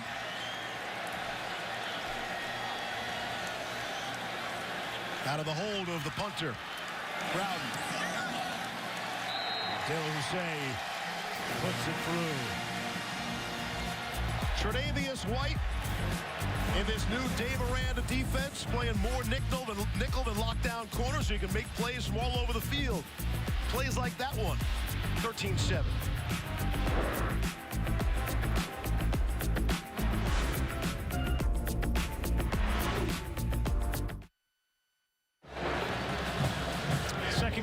mistake for Bart Houston on this third down. He was trying to get the ball to his tight end, Fumagalli. That was his first read.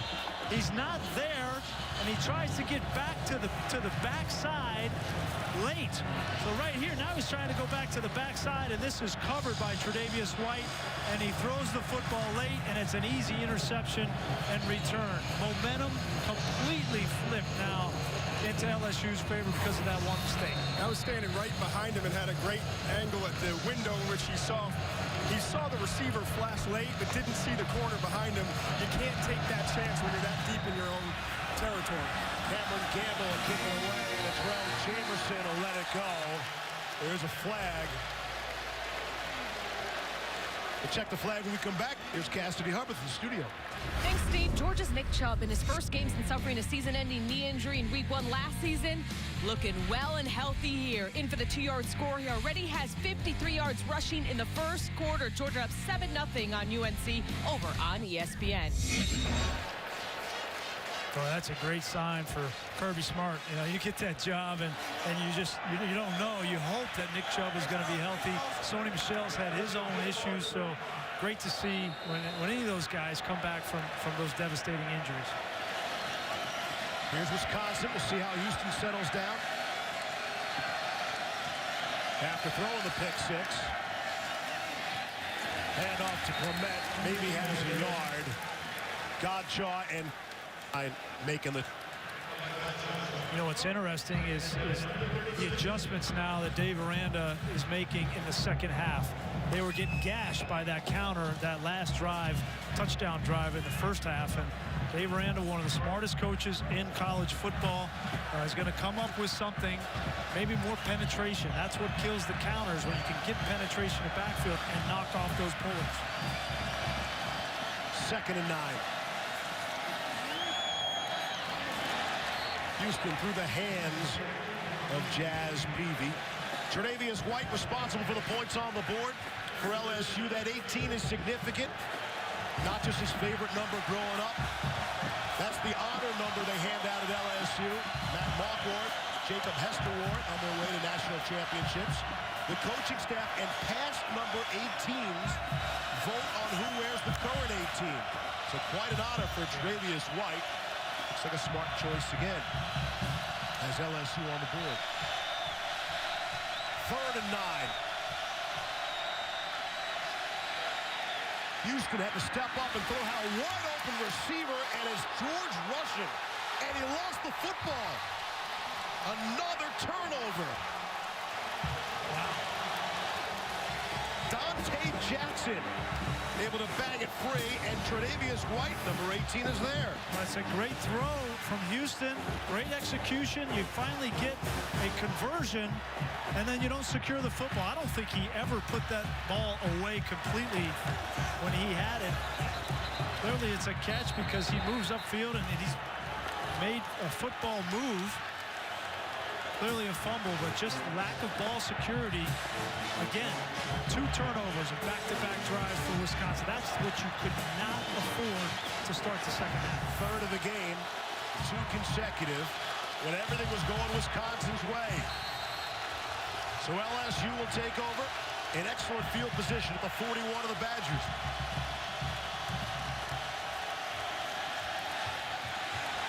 Here's Harris. Has Fournette out of the backfield and makes the catch down to the 10-yard line. And the Tigers suddenly rolling.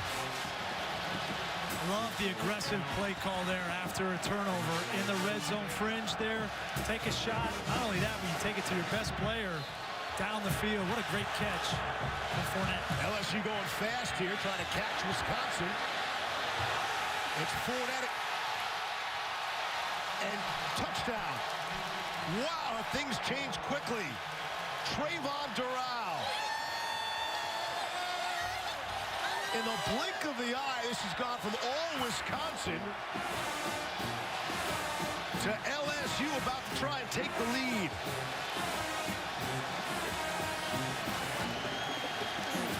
Great call from Cameron. You expect a downhill run from Leonard Fournette. Doral and Dupree haven't really got a whole lot of touches in this game, but they're so talented. You got to just flip it out there to him from time to time, and he made Dakota Dixon miss for the touchdown.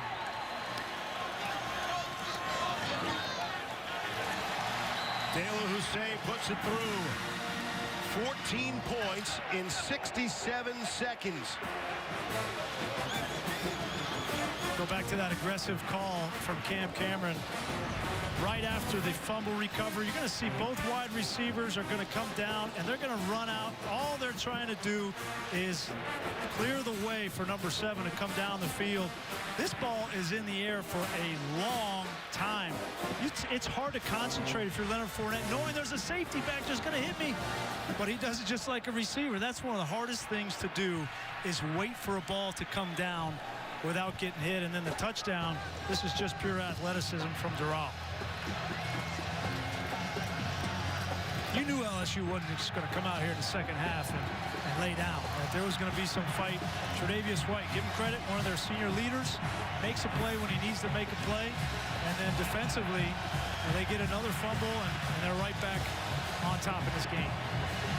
Fournette catching a football out of the backfield should not come as a surprise. That's not surprising anyone there.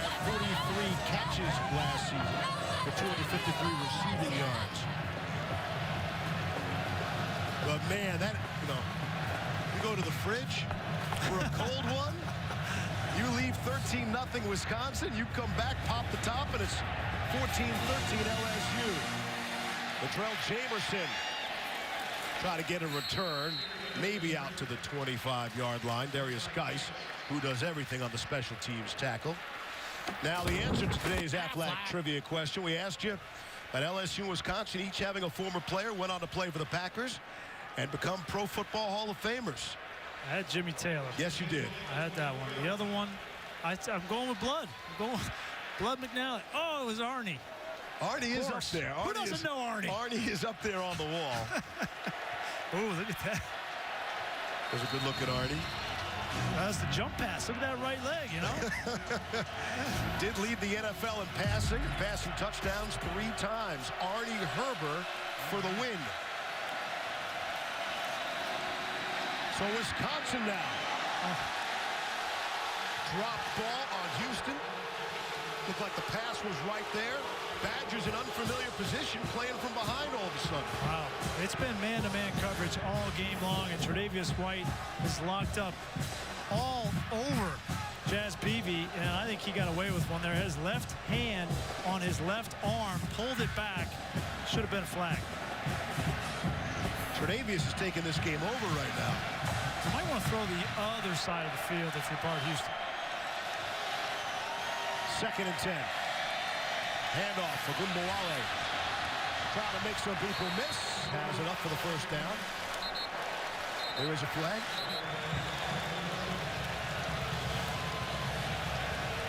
Boy, Wisconsin is self-destructing. The turnovers, now they get a good run and a penalty. Personal foul, hands to the face, defense, number 57. That 15-yard penalty will be added to the end of the run. Automatic first down. Devon Godchow flagged for that. A 2nd personal foul of the game. Take that back. They're self-destructive on the turnovers, but not on the penalty. Yeah. Now they got to take advantage of that. Jacob Maxwell of Wisconsin had the earlier personal foul.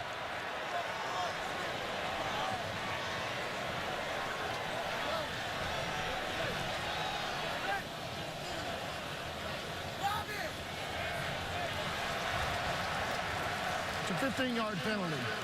First down. 10, 15, It's the first game of the year. Round it up.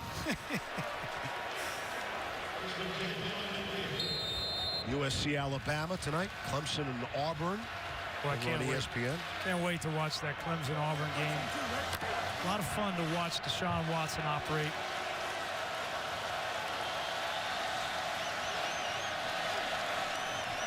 Ball at midfield. At Lambeau Field. And it's Clement. Right back to the line of scrimmage. Kendall Beckwith on on the stop. Yeah, we haven't said Kendall Beckwith's name very much today.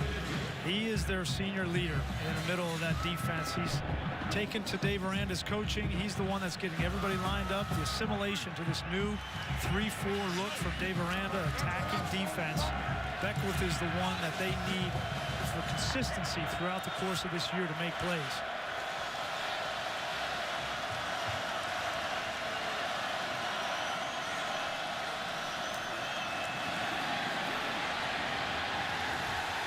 On the end around, A.J. Taylor coming through, the true freshman. Gets the carry.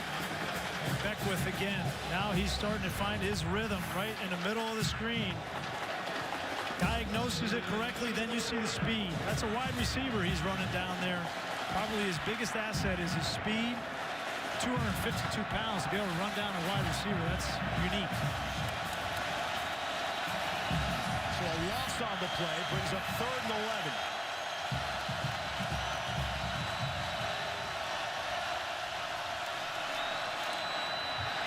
Houston steps up and throws. Had a seam. It was behind his intended target. Wheel right and couldn't bring it down. Bring up a 4th down. You know, and Houston's had some struggles in this half, but his receivers have to start making some plays. That's the 3rd drop that we've seen this half from wide receivers. Great job by Houston hanging in, going to his 2nd read. Didn't have a lot of room to work. And that ball's not perfectly placed, but you've got to make that catch. No, that's a good point, Todd. He's got to flip his hips. You got to open up that back hip.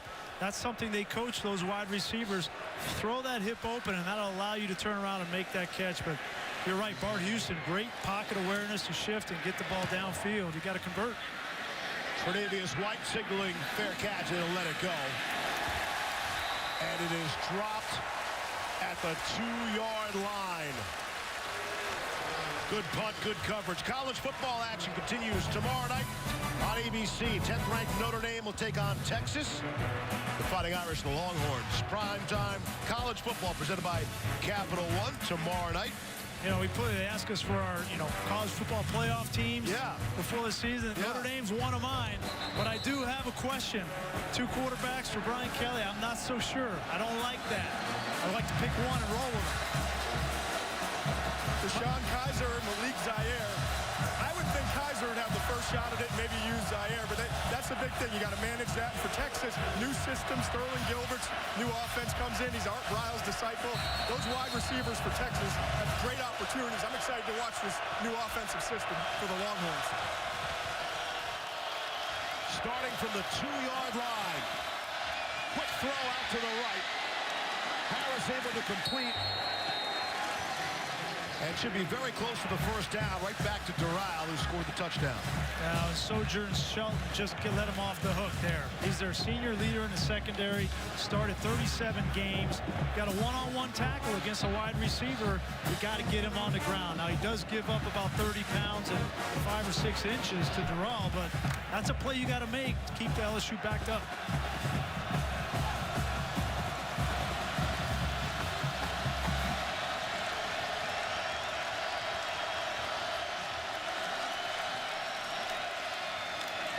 Leonard Fournette. Stopped after a 1-yard gain by T.J. Watt. One issue that we talked about coming into the game, and you saw it there, the play before with Doral going up against Sojourn Shelton. The size is such an issue. You've got 6'2", 6'3", 6'4", going up against 5'9" and 5'11" at the cornerback spot. So they haven't been able to use it the whole game, but you've seen the second half a couple opportunities for these bigger receivers to take advantage of their size advantage against these corners. 2nd and 9 after the 1-yard run by Fournette. They'll give it to him again. A little more there. He's out just shy of the 20-yard line as T.J. Watt again on the tackle. We come up on the final 35 seconds of quarter number 3. You know, Todd, I was talking with the new defensive back coach for Wisconsin, Jim Leonard, longtime NFL pro, great player at Wisconsin, not very big in his own right, maybe 5'9", 5'10". He said he didn't have much problem D'ing up a bunch of those bigger NFL wide receivers, and he didn't feel like Sojourn Shelton would have any issue today either. Again, LSU still has yet to convert on a 3rd down. Play clock and the game clock matched up almost exactly. And a timeout is called. Amazing. LSU has not converted a single third down, and they lead in the football game.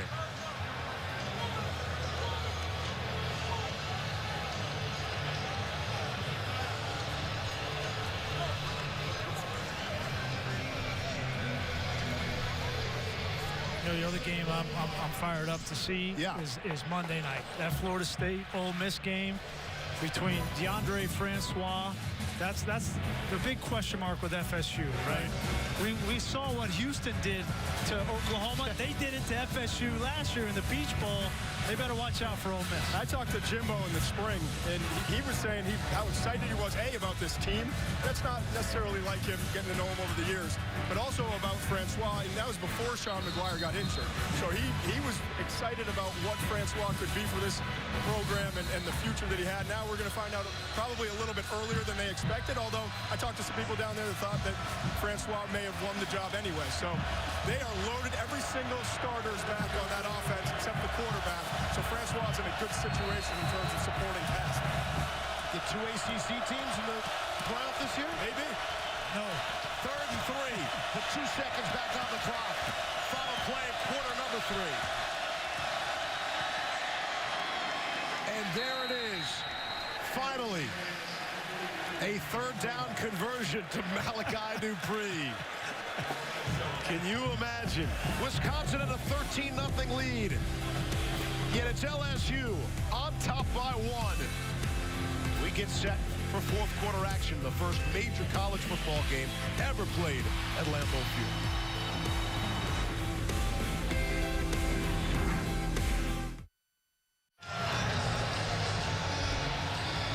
Welcome back to ESPN on ABC College Football, presented by Walmart as part of Field & Stream Store's kickoff week. Did you feel the building shaking a little bit? It's not like Camp Randall shaking. I don't want to feel this building shake. I want this to be stable. They did jump around, and we should point out they do jump around for every Packers game. It's something they have borrowed from their friends in Madison. So here we go to open up quarter number 4. 5th-ranked LSU with a 1-point lead. And on first down, they hand it to Leonard Fournette. In the third quarter, Fournette had 8 rushes for 62 yards and 2 receptions for 35 yards. They've realized it's time to get the ball to number 7, which was not the case in the first half. Puts him over 100 yards rushing now. It's a quiet 101 for Fournette to this point. That big 30-yarder. That's it. That was the real big gash play from Fournette to this point. On 2nd and 6, here's Harris going to throw. Lofts it down the sideline. Jump ball there, and it's knocked away. Dupree couldn't bring it down. Well, there we go. We were talking about the smaller corners against the bigger wide receivers. Tyndall, 175 pounds, 5'11", going up against Dupree, who's 6'4", 200 pounds. And I think these corners are aggressive to the football. They do not back down. They are. And I'll say this, though. Harris, if he puts a little bit more under it, gives the receiver a chance to use his size. That time the ball is a little bit underthrown. He had to go climbing over the corner's back. And Todd, that's what this offense has become, 50-50 balls on the outside. Yep. Here's the throw again, too tall. Just too high for Dupree again. Sojourn Shelton there on the coverage. When I was talking to Jim Leonard from Wisconsin, their defensive back coach, yesterday on the field, he said these guys are tall, but they don't play tall. They don't go up and use their 6'4", 6'3" frames to make a bunch of plays up high. He said, if my guys fight through their arms to the ball, we should be fine, and that's exactly what's happening. Because it shouldn't be a 50-50 ball. Not 6'4" against 5'11". No. It shouldn't really be. It should be 75-25 ball. But here they don't play like they're big. Jazz Peden back to return for Wisconsin. He won't have that opportunity. See where they spot that punt. Official still walking out to the 40, maybe the 41. Good field position. look at our game-changing moment brought to you by Benjamin Moore. Yeah, this third down interception, flipping the field from Bart Houston, throwing it late against one of the better corners in all of college football, Tre'Davious White, and he's got those return skills from being a punt returner. Thought for a second he might try the Lambeau lead, but it looked like his partner Dante Jackson said, "Hey man, I'll keep you from getting having to put your finger out like Les Miles said to get home." He was the one that said he wanted to do it. Yeah, and sure. to have a pick six, if there was ever a time. Too tight a game, 1-point game. Yeah, that's true. Things open up, maybe worth 15 yards. There's a flag on the play. It's Corey Clement as the ball carrier. Kendall Beckwith brings him down. Some would say every college football Saturday is a national holiday. This truly is a holiday weekend. Thanks for spending part of it with us. And take us with you wherever you are. Your app, tablet. Watch ESPN. Personal foul. Chop block. Offense number 63 and number 20. 15-yard penalty from the previous spot.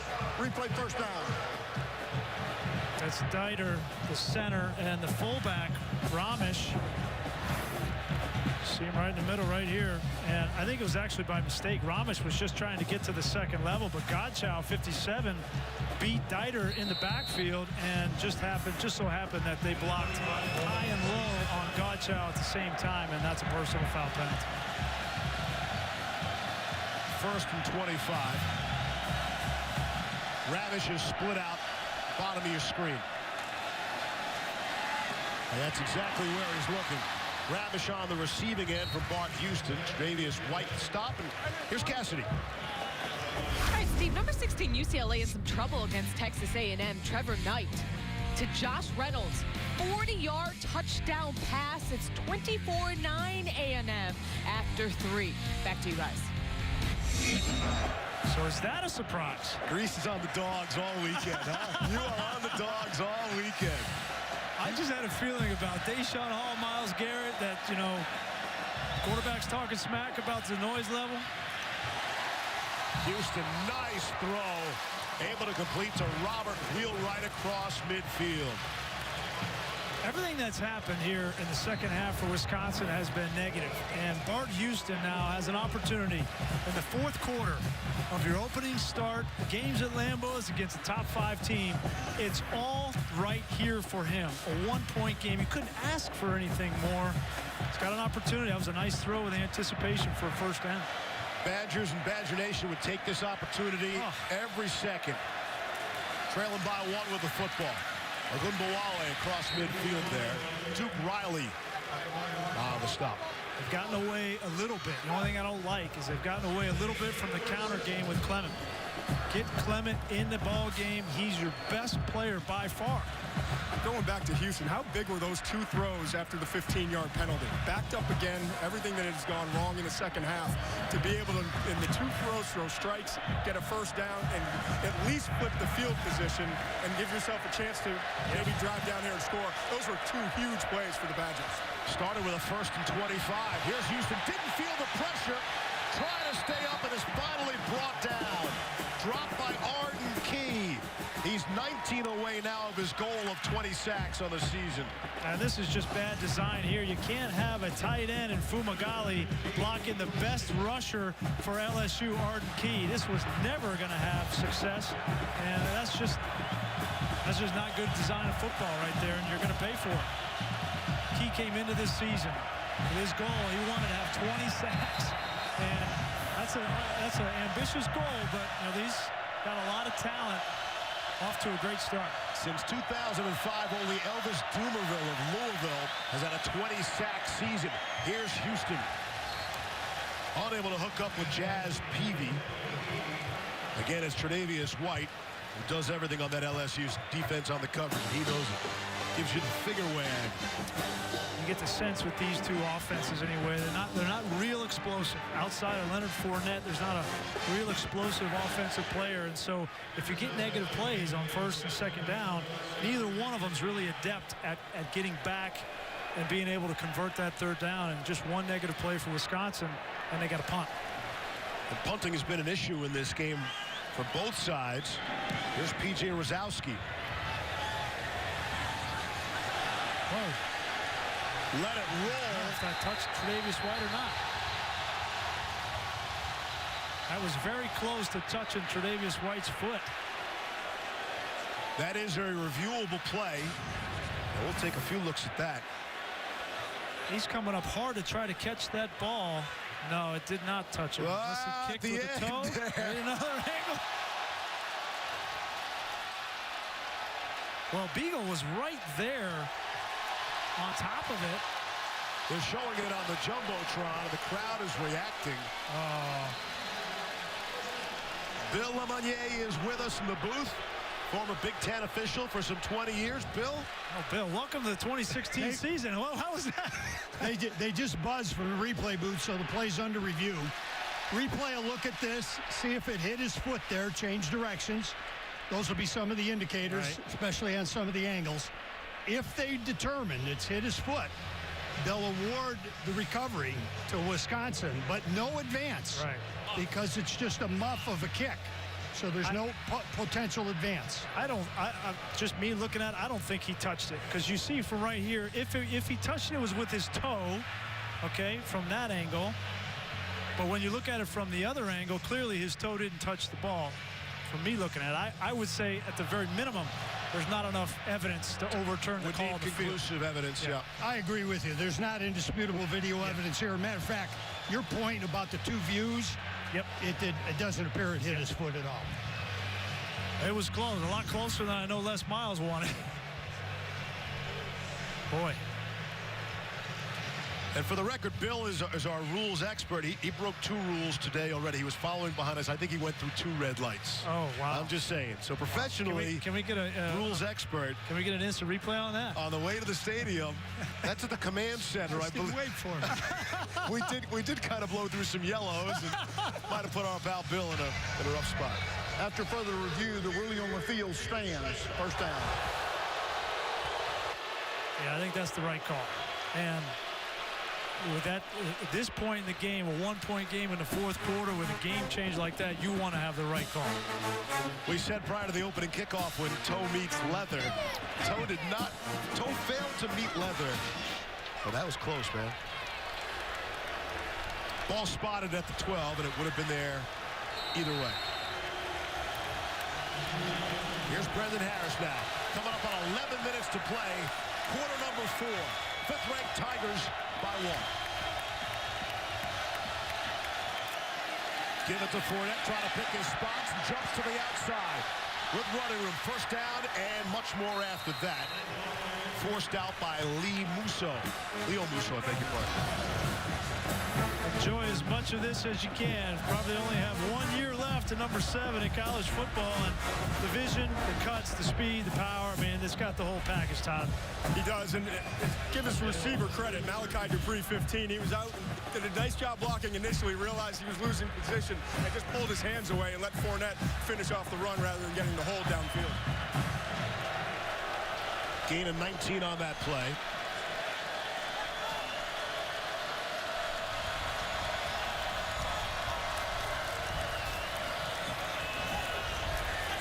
Here's Fournette for a couple. Todd, what's Leonard Fournette working on as he goes to look forward to play on Sundays in stadiums like this one? Well, first of all, don't get injured. Don't think about it. Second of all, he can continue to improve catching the ball and pass pro, but he's still very good in those areas. I've got him as the #1 player. I can't remember having a running back as the #1 prospect on the board going into a year or ending a year. He's that talented. You got a couple other defensive linemen after that, and then Jamal Adams, who's been a little bit quiet on the defensive side for LSU, coming in at number 6 at that safety position. TJ Watt is out. Garrett Dooley has checked in on 2nd and 7. Off play action. Harris under pressure.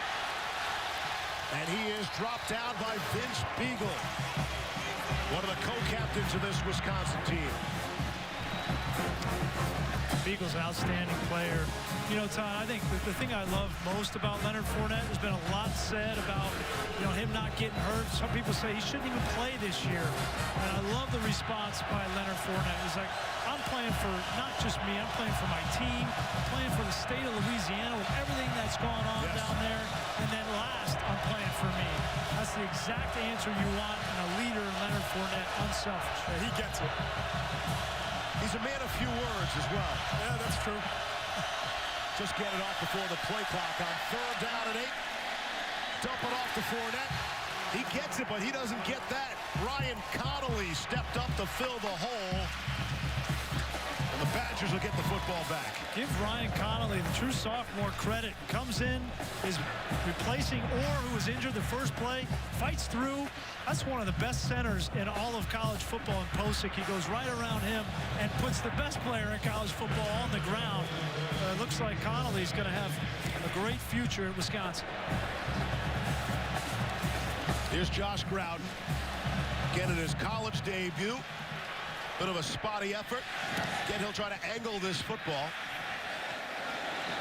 Jazz Peavy. Call for the fair catch. Wisconsin will take over at the 23-yard line. They'll do so trailing by 1 in the first major college football game ever played at historic Lambeau Field.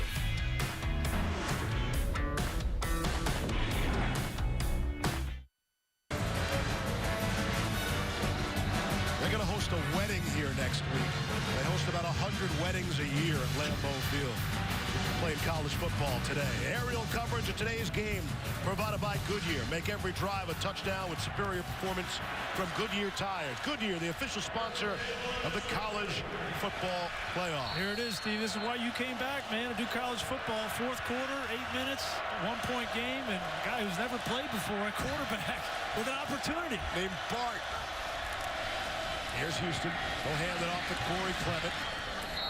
He's out to the 26-yard line. Devon Goodshaw on the stop. And if I'm Paul Chris on the sideline for this drive, I just told Bart Houston, listen, man, this is all you want.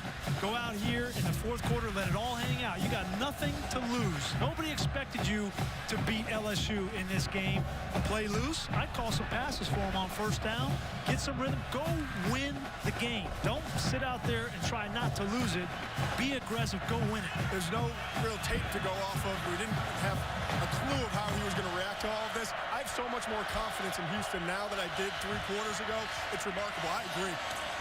I bet Houston has more confidence in himself as well. Able to complete the pass. Jazz Peavy able to get out of bounds on the far side. Yeah, we've learned something, to Todd's point, about Bart Houston today. That he's not afraid of the stage, that when he gets knocked down, thrown 2 bad interceptions, but he hasn't gone in the tank. He wasn't on the sideline sitting by himself. He's been rallying the troops, and I think they can begin to respect that. You never know until the lights go on how they're going to respond, and he's certainly been there. A lot of people thought we'd see some Alex Hornibrook, and we still might this season, but not today, not so far. It's been Bart Houston's ball game to win or lose to this point. Strong, aggressive throw. Middle of the field has Fumagalli. That's a confident, big-time throw right there. Love it. On 1st down as well. Paul Chryst, an aggressive throw. Throw it to your best player receiving a football. It's Fumagalli, and he's going to make you right. It's a great, accurate throw. And Chryst is calling the plays. One of the few head coaches around college football, along with guys like Paul Johnson and Mike Leach, David Beatty, who are calling the plays on offense as well. It's a good play call right there. Look what Fumagalli has done today. As they are across midfield and looking for more. Hand off to Ogunbowale. He has some running room now. Ogunbowale is inside the 35 before Beckwith tripped him up. We saw this in the 1st half. Throw on 1st down, come back with the counter. Again, you'll see the offensive line pull, fullback, in-goal pull, and then great patience by Ogunbowale. They got it rolling now. Yeah, I know LSU has a lot of depth defensively. Think about how long Wisconsin has possessed the ball today. You're starting to see hands on hips, guys breathing heavy. Be interesting to see if they can sustain this drive and take advantage. 6:10 to go, quarter number 4. Clement bounces outside. He'll be short of the 1st down. There is a flag. Duke Riley made the stop.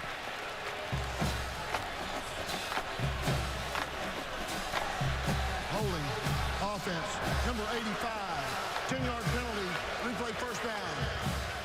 Penalty penalties have been a crusher for Wisconsin. Now this is Xander Newville. He's a converted defensive tackle. There he is, number 85 right there. They just moved him to tight end late in camp, and he's trying to block the best player on the defensive line for LSU, and that's tough when a runner bounces outside of a block and you're engaged. It's almost impossible not to hold. I don't blame Xander Newville for that at all. Fourth major penalty by our count on Wisconsin. We'll see how the Badgers respond. Make it 1st and 20 now off play action. Houston will dump it down for Fumagalli. What else is new? And he'll crash forward down to the 32-yard line. 7th catch of the afternoon for Fumagalli. Fumagalli's making a name for himself, and you know these Wisconsin faithful got a little face mask there, but these Wisconsin faithful I start to hear a few foo. They're not saying boo, they're saying foo. Great call there, though. You know, you backed up penalty, get back to a manageable down and distance, 2nd and 9. Bordering on field goal range as well.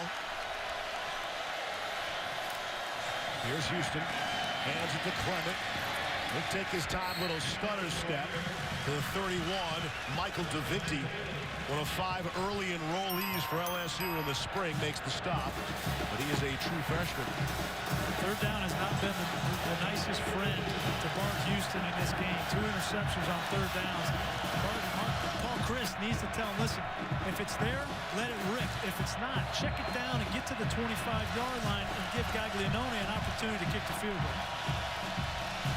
3rd and 7.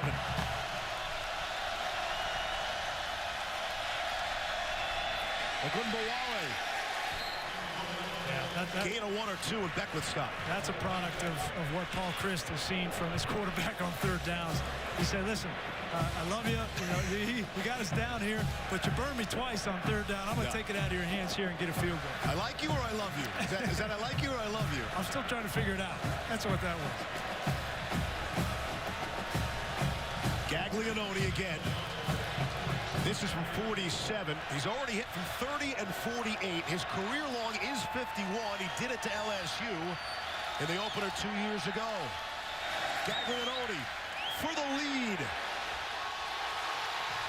Got it. Great kick. And with 3:47 left here in the 4th quarter, Wisconsin has the lead. And that's really cool. You saw him touch his chest, number 27, for his friend Sam Foltz. What a great kick at a big time for Gaglianone. Number 5 on the ropes right now. Green Bay.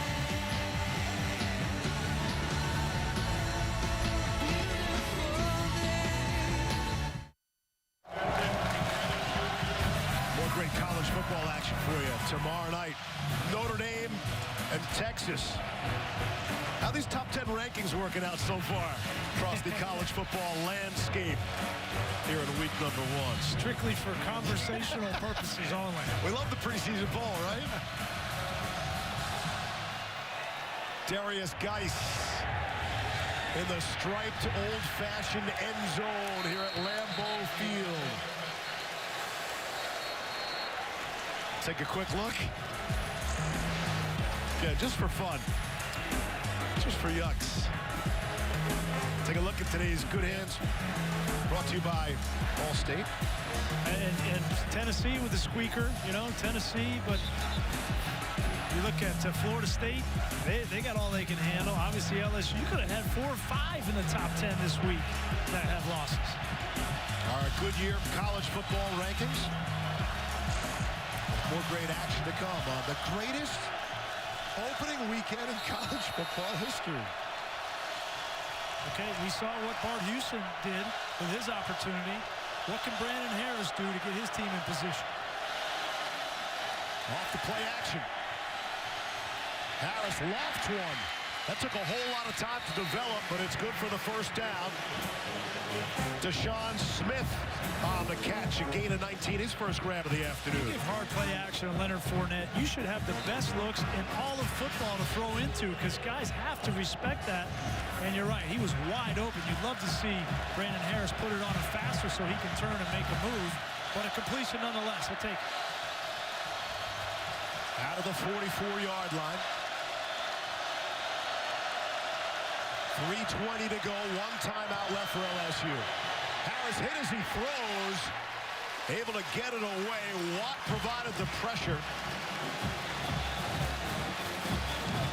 Great job by T.J. Watt. He's going against K.J. Malone. On the outside, he gets just enough of Brandon Harris. And Harris is lucky that that ball was not tipped or intercepted, because normally when you get hit throwing the ball, you have no idea where it's going to go, and that can lead to interceptions. But much like his older brother, starting to make some plays for the Wisconsin Badgers. There was some J.J. there on that play. 2nd and 10.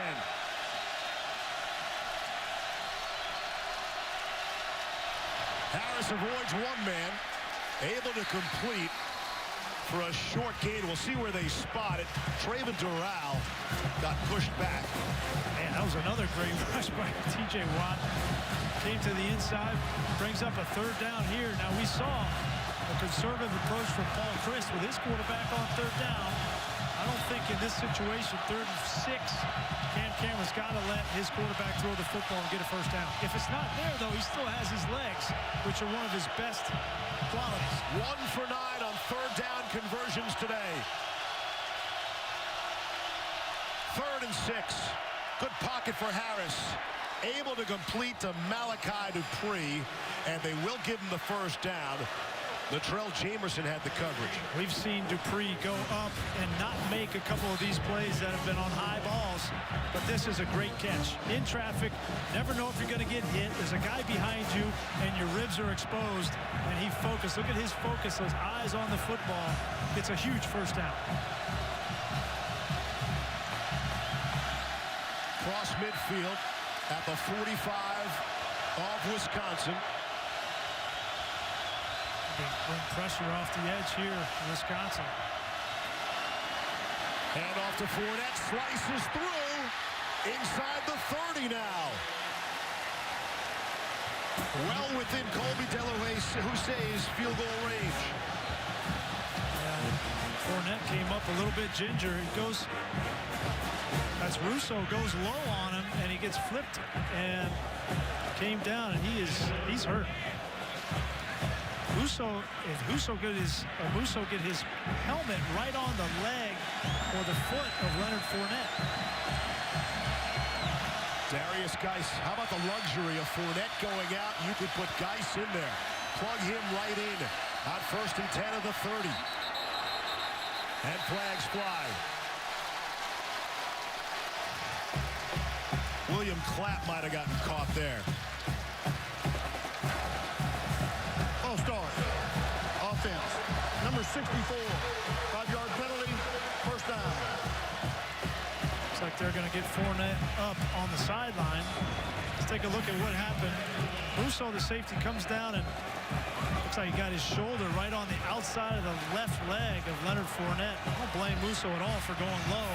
Looked like Fournette was trying to jump over him completely, like we've seen him do in the past, and he's up and he's fine.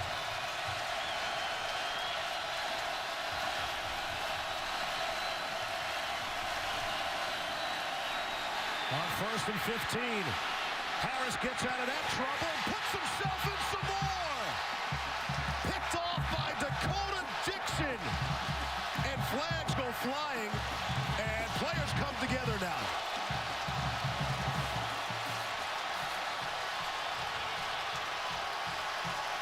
Big Josh Boutte was involved. I count 4 or 5 yellow hankies on the field and a whole lot of celebration in red. Well, that's a frustration reaction from LSU players. We've seen it so many times. Brandon Harris on the cusp of doing something to get his team to win, and he just gives it away. Threw it right to him. Made a great play in the backfield to get open and free to throw the football, but sometimes you just wonder what he's looking at. Throws it right to the Wisconsin defender. And LSU has 1 timeout left. After the play, personal foul, flagrant personal foul. LSU number 76. A 15-yard penalty will be added to the end of the run. Number 76 is disqualified. That's Josh Boutte. take a look at the play here. You're going to see it's great pressure on the inside, which makes Brandon Harris escape. But once he escapes, you just got to be smart with the football. It gets away from Beagle, and I can't tell you where he's throwing that ball. It's almost like in the backfield, he gets impulsive. He gets away from one guy, and he's like, I got an impulse. I got to get rid of this football, and I'm just going to throw it. I don't know where it's going. It's costing.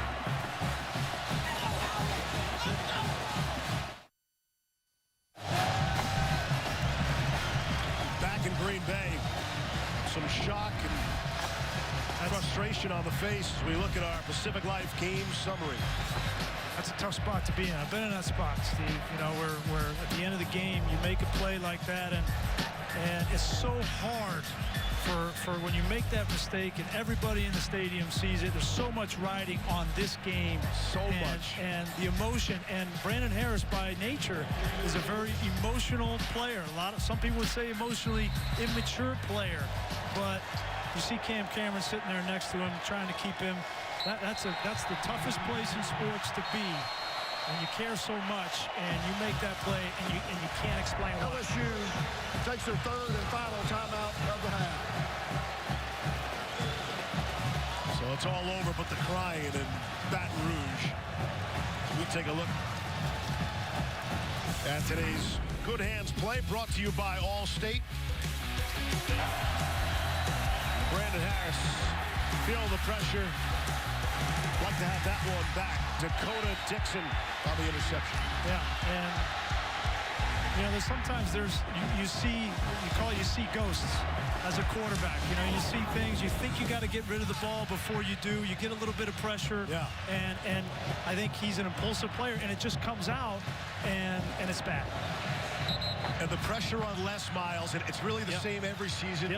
He was inches from being fired last November.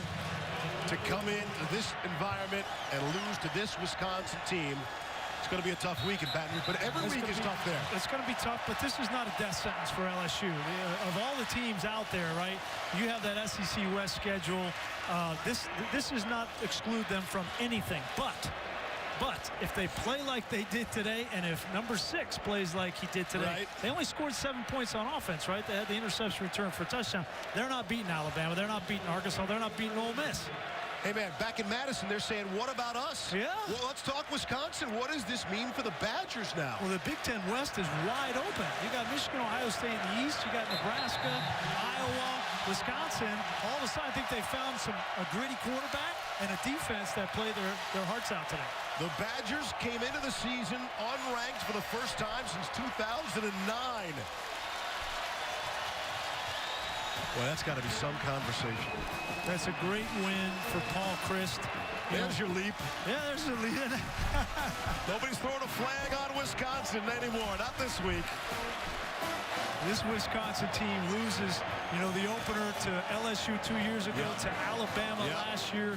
Vindication in the opener this year. They are rewarded by continually playing the big boys to start the season. Give them credit. Yep. Think how far this win's going to go, not only for Wisconsin this season, but how far it's going to go for Paul Chryst and recruiting in this region. And nationally, this marks the only time that 2 teams in the AP Top 5 have lost in the first week. Got to go back to 1972. Nebraska was top ranked, and Arkansas at number 4.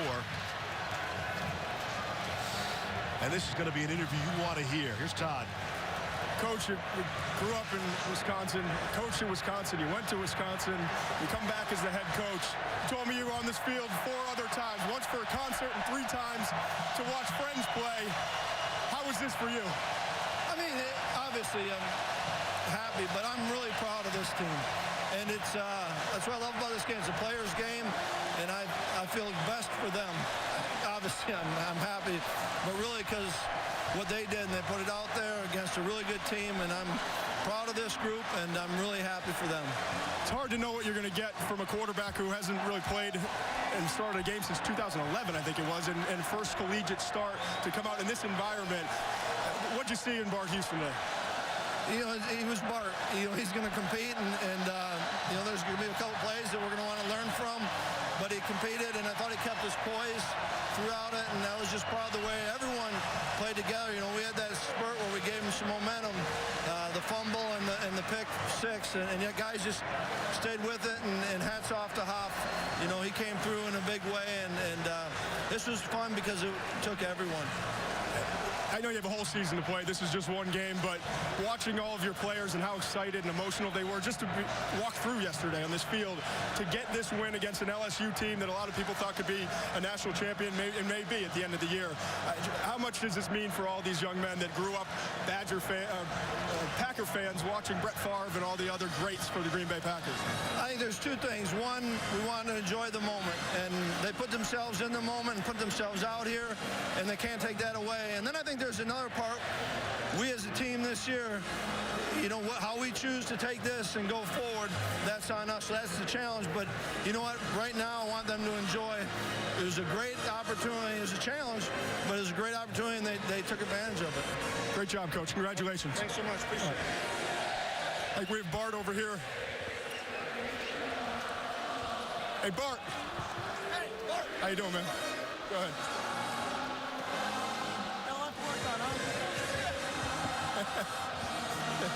Oh, God.